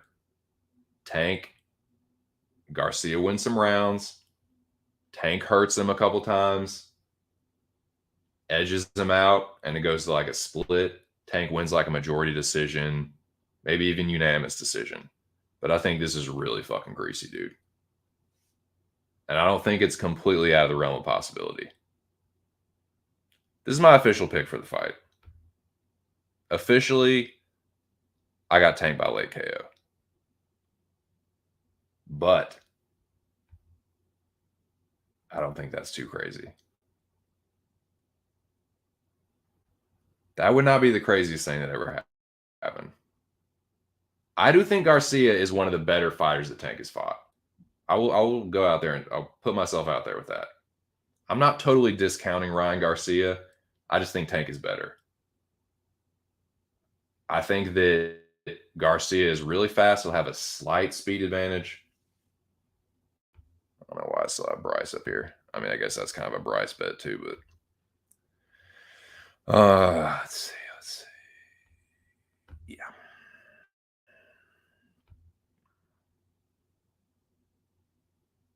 I think that's greasy, dude. I think that's sneaky. But yeah, if it is a knockout, I think it's going to be later on. But even if it's not, all that has to happen for me to get in the green. Curtis win by knockout. Bobby Green win by knockout. And then if Tank does, it doesn't matter when it happens. So there's a couple different scenarios. I'm attacking both cards. Or I'm attacking this fight and mostly the main event from a couple different angles.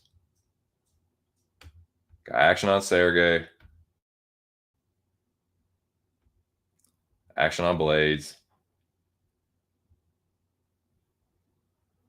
And action on Tank.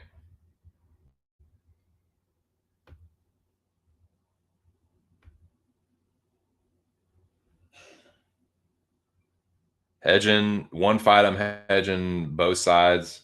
One fight I'm hedging like different methods of the same fighter.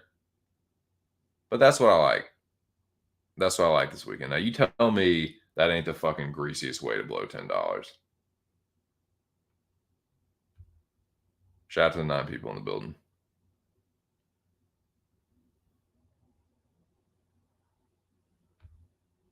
I know, dude. He took his soul. Dude, Kando was a higher end of a jobber at that point. Hey, look. Oh, we're gonna play that game. We're gonna play. Look what Lando did to somebody. He had old Tony Ferguson just about a cunt hair from death as well. Talk about going tooth and nail with somebody. Great.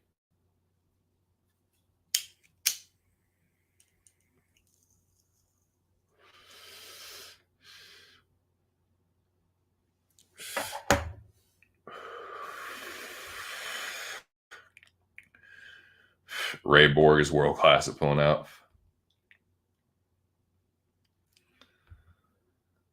So yeah, that's what I got this weekend, boys. Not much.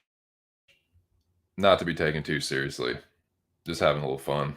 Having a little fun, doing a little hedging, see what happens. But that is what I like.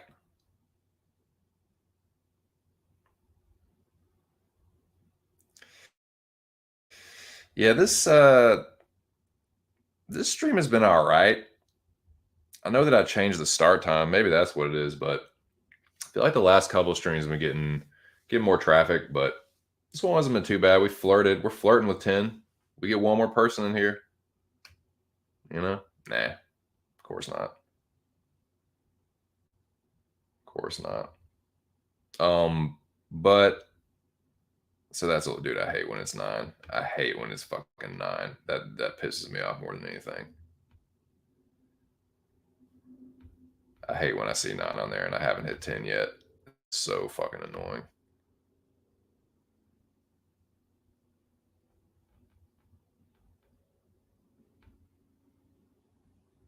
So yeah, man. I think given the fact that I'm now back on the free StreamYard and I only get 20 hours a month, I'm probably going to start wrapping this up soon.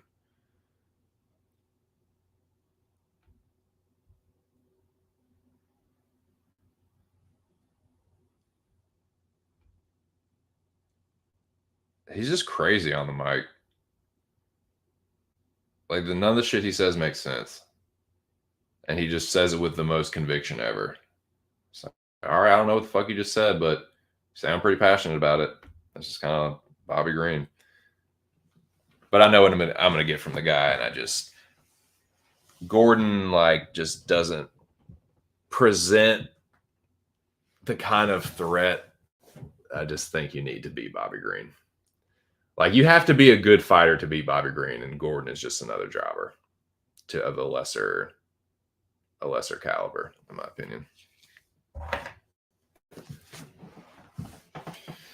Way less dangerous on the feet. If they're just boxing on the feet, see, that's the thing. Gordon does have some boxing, like he does have an amateur boxing background, but that's the thing. Is like he thinks he's a good boxer sometimes. And it's like, man, you boxing with Bobby Green, you gonna get chin check. And you ain't no fucking Drew Dober that's gonna fucking make him pay for it like that. Like Gordon strikes to open up the grappling. Like Bobby's got good takedown defense. I think he's gonna fuck him up.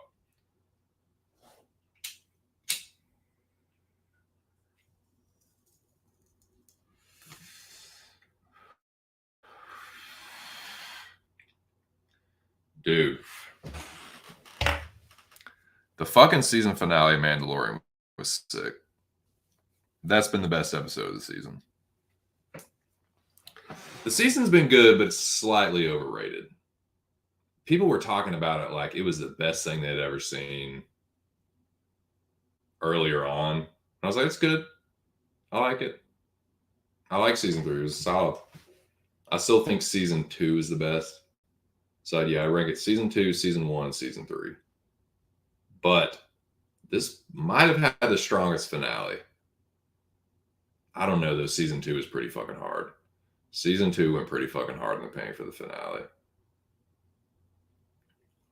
But yeah, this finale had like wrapped things up the best. I would say like season 2 kind of left me. Season 2 was a great finale, but it was kind of like bittersweet. This one was just fucking sweet. It was fucking dope.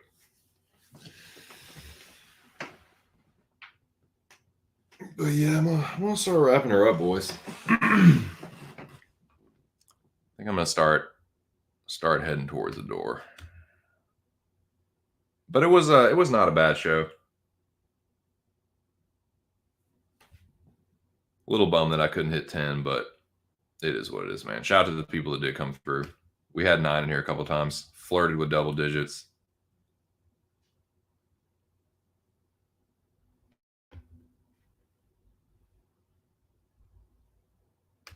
Like I said, shout out to Big Show and the boys at Pub Sports Radio. So I have the free plan now, so I can't put the fucking overlay up. And I still need to subscribe. Not subscribe, rejoin the Pub Sports Radio membership thing. So I still need to do that. I need to remind myself to do that. But yeah, shout out to them. I will be in there Saturday talking shit, hoping some of these greasy ass bets hit. But yeah, and shout out to Aaron the Dog MMA. Check out the show Wednesday. It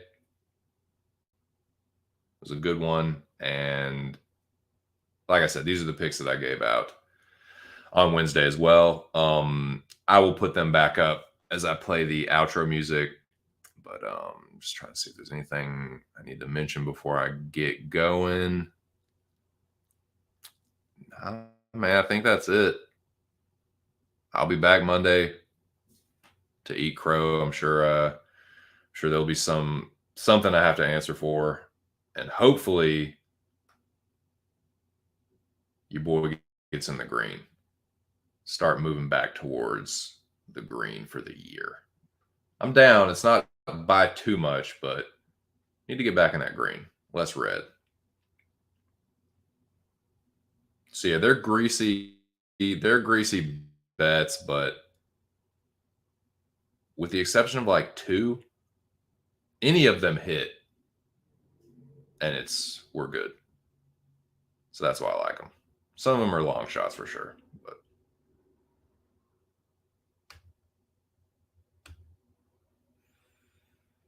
yeah, man. And yeah, I think let me check this.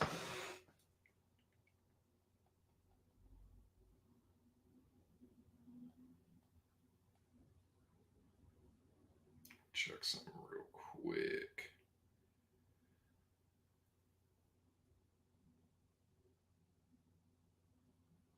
Yeah, appreciate the people that liked and retweeted the stream. Jackie Boy, Will, Big Show, Bo, Alex, appreciate y'all, man. Shout out to the Arkandome, best group chat in the damn old world. Hope y'all have a great weekend. I'll be around.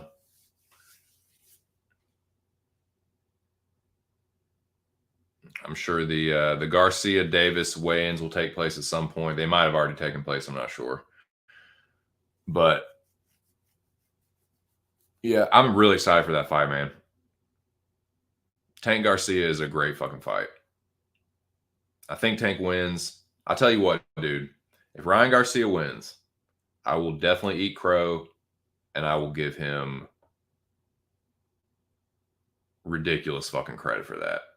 Because I think Tank, being the first person to defeat Tank Davis, who I consider the most dangerous, like the best lightweight, he's the fucking boogeyman. People always try and spin it like Tank is ducking. No, y'all are ducking Tank.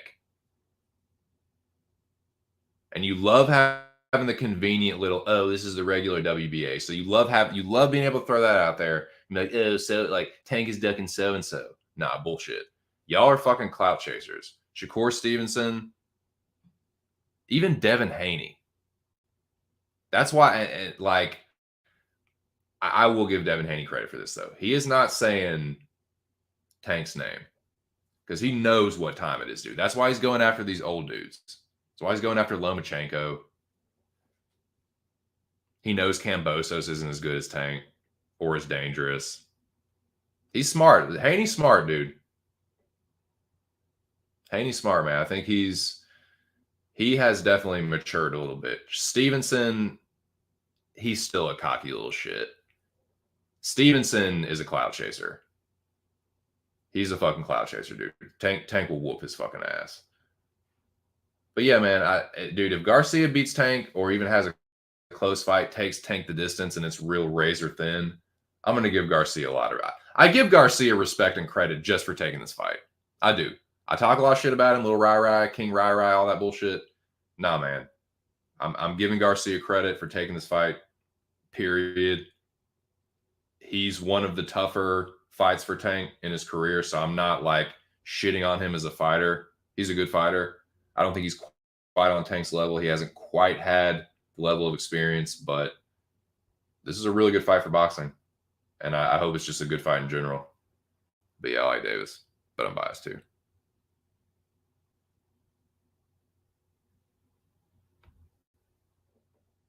Of course you do, hipster. You just love the shiny new toy. That's all it is. I'm telling you, dude. Shakur's a little clout chaser, though, dude.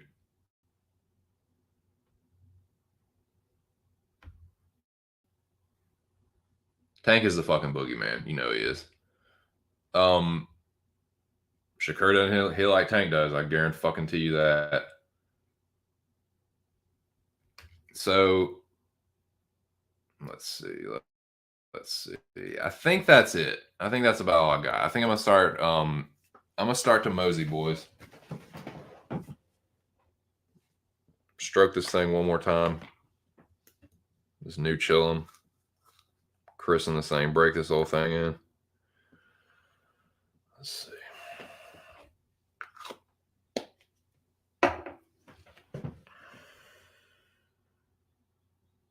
Oh yeah, who looked the worst? Who looked the absolute worst? I think Gomez did, man. He looked the most discouraged, the most dejected. Cachoeira was kind of stone-faced. She was kind of like, nah, I'm not going to let this bother me. I know I did this on purpose. Fuck you all. I'm going to say, yeah, I'm going to say William looked the worst. Officials.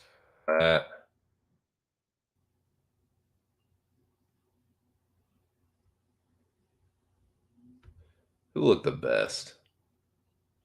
Who was just looking like a fucking $1,000,000? Let's look at these.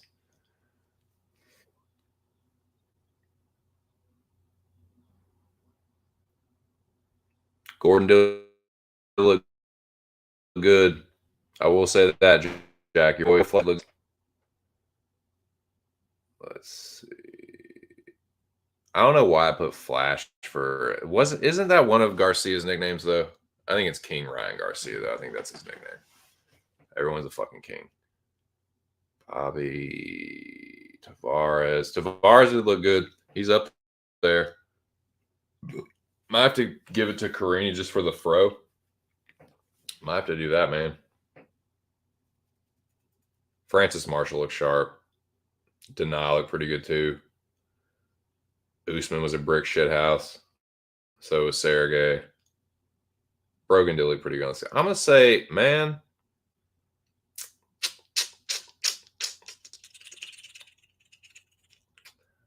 I'm gonna say Norma looked the best. Just because of that booty. She looked healthy. It's 145. Like, that's where she fights at. I'm gonna give it to Norma for that tater. Bernie Silva's a close second.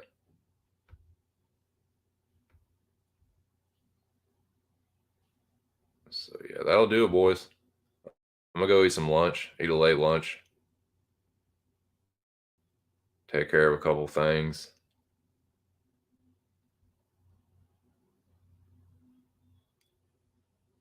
Yeah, but he's the dudes that he's fighting, the the return fire, just he's got nothing to fear. That's just gonna be different with Tank. Like, he's gonna get tired being on his bike all that time. Because Tank has a good gas tank. Tank is a more complete fighter than any of these dudes. Yes, some of them are better pure boxers. They just don't have his power any close to it. Shakur is closer than Tank, but you're lying to yourself if you think that Shakur hits like Tank. Tank has boxing skill, underrated footwork, definitely has the ring generalship, has the experience, has the chin, has the power. He is a complete fighter, and he is in his prime. So yeah, I think he's a tough matchup for any and every one of those motherfuckers. That's why they love saying his name, but they never fucking step to the table. They never fucking step up to the table, man. None of them do.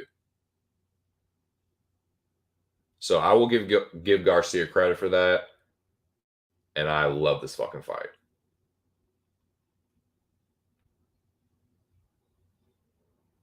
Tank can go 12 rounds, dude. He carries his power late. He does have late round knockouts.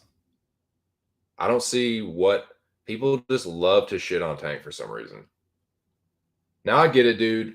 Man, with Haney and Tank, it's an East Coast, West Coast thing. It just is. Y'all fucking know it is. Haney's from California. Fucking Tank's from Sandtown, Winchester, West Baltimore. Or like, you cannot get further from each other as far as like location. So I get it. It's gang related with the regional thing. Like, I get that. Shakur Stevenson is kind of like a New York versus Baltimore thing. I get that too. East Coast dudes are very territorial. So I get that. But like, kind of the same with Garcia too, Cali dude. And then you get like boxing super tribal dude.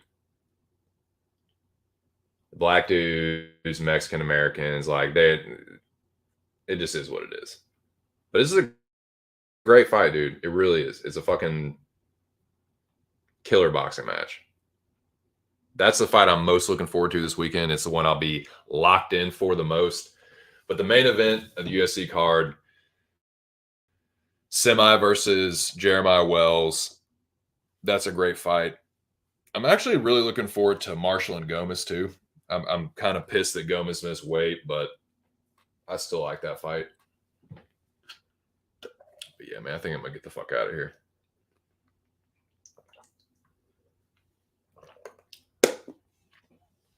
But yeah, Garcia fucking plays too much. You can't fucking play around with Tank.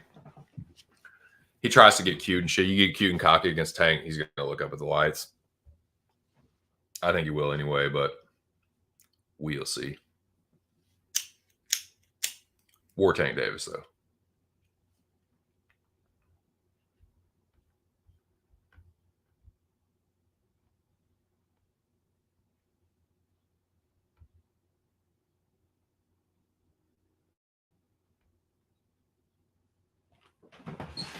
He's gonna set him up, dude.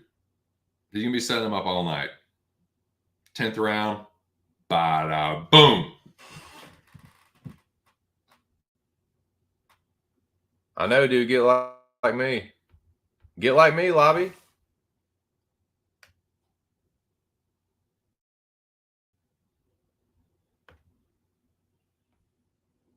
I didn't get it quite as good as that, but you know, It is square duel.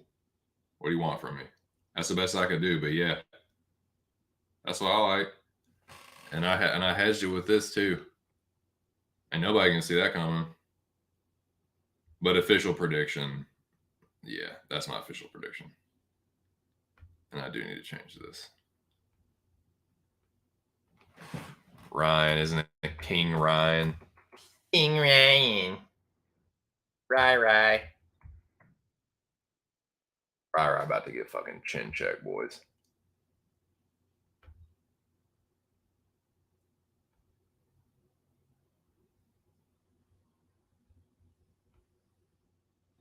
And yeah, Tank is also in my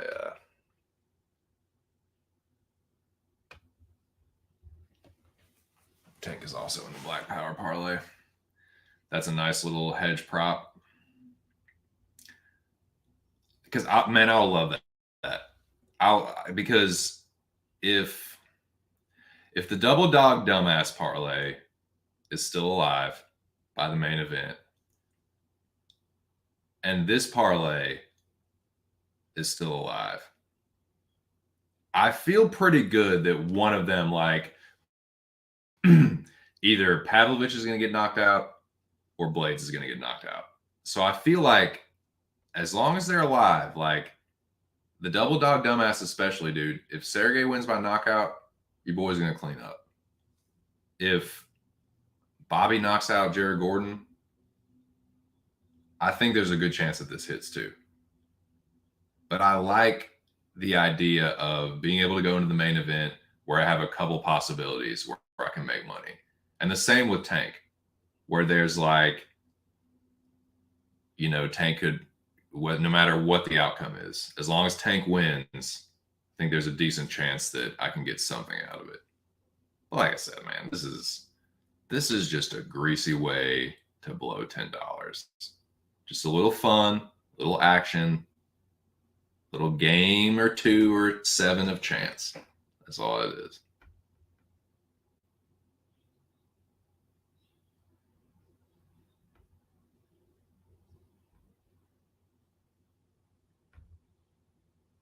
Older line. Yeah.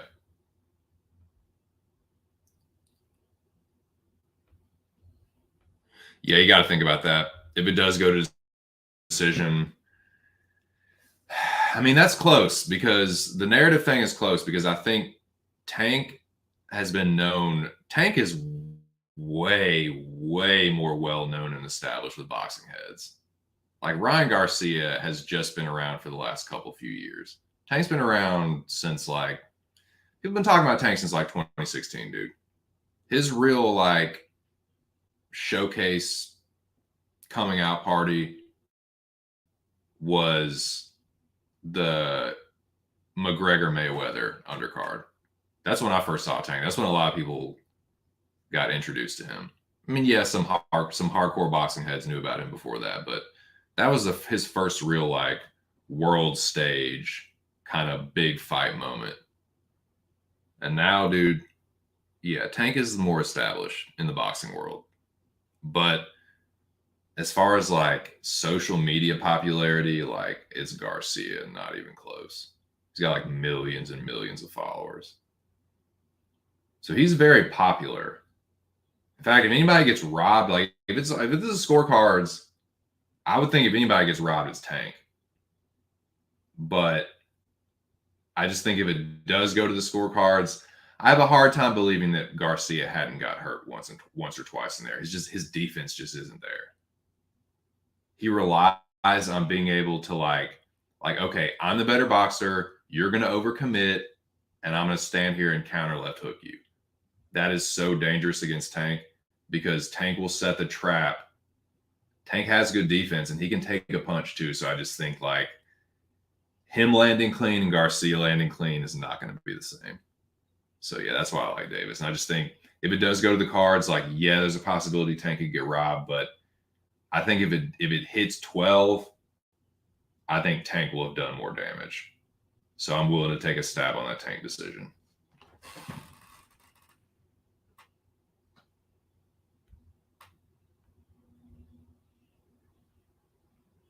See, yeah, I mean, I would think Tank would get robbed personally, but I think the robbery could, yeah, definitely. I mean, they're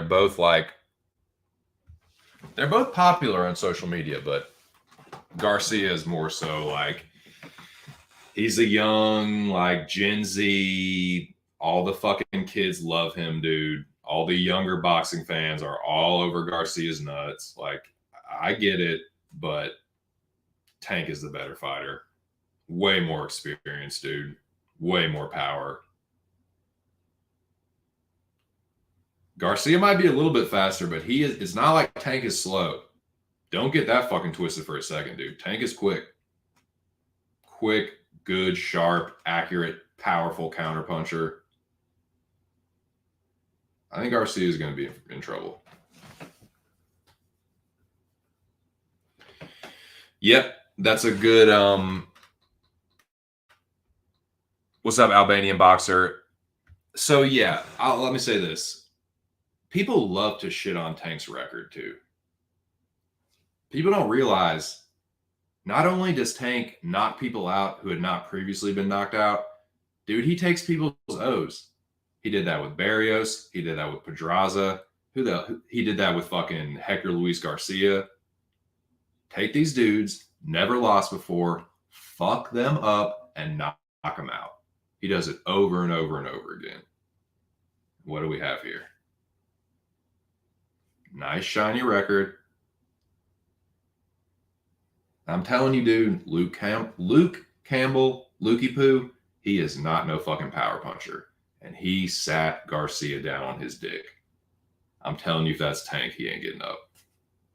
I don't know, man. I like Tank. Oh, the stank is definitely on the Garcia side.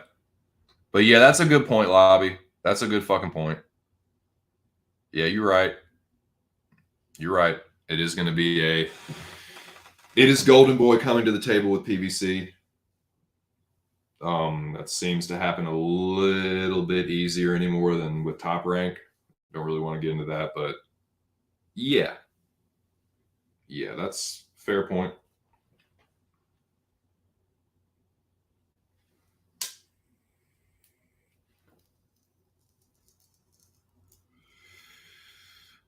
But I'm pumped for it, man.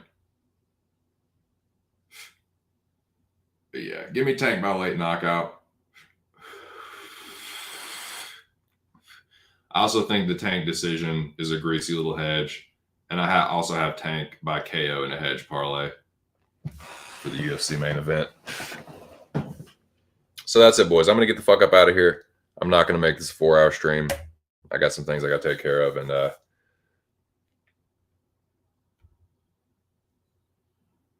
do you think Tank got sparked by some Russian Dagestani? Won't surprise me. It wouldn't surprise you.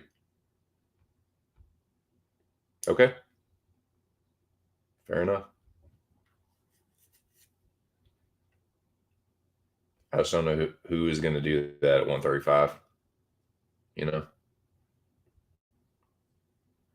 It ain't going to be fucking Devin Haney or Shakur. They ain't sparking Tank. Honestly, I think of all the people 135 that have like the chance to spark Tank, probably Ryan Garcia. But even him, I don't think. Like, Tank is not chinny. He's tough.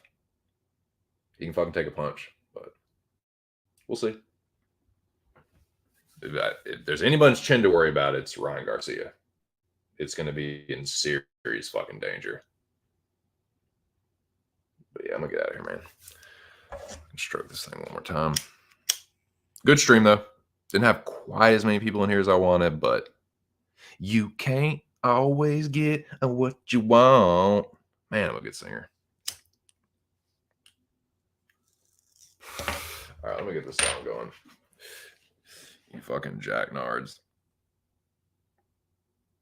Y'all just get the fuck up out of my face, dude. Sick of y'all. No, I'm just kidding. I love you. I love you all dearly. But it's time for me to go.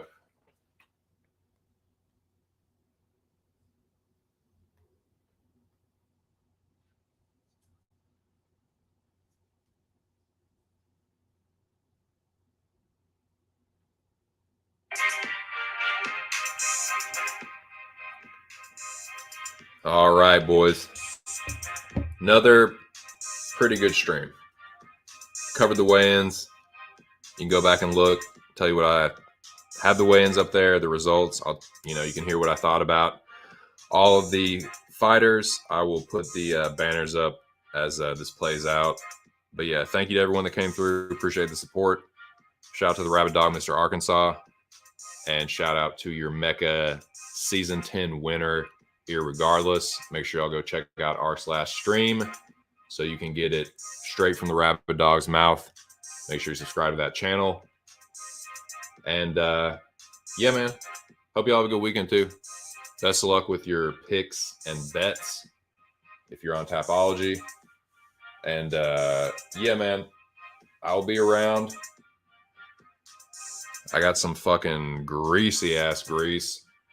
We'll see if your boy can stop the bleeding, get back in the green. But yeah, man, y'all have a good weekend. Best of luck. I'll be back Monday. But yeah, this has been just my 2 cents. And I'll catch you boys on the next one. Peace.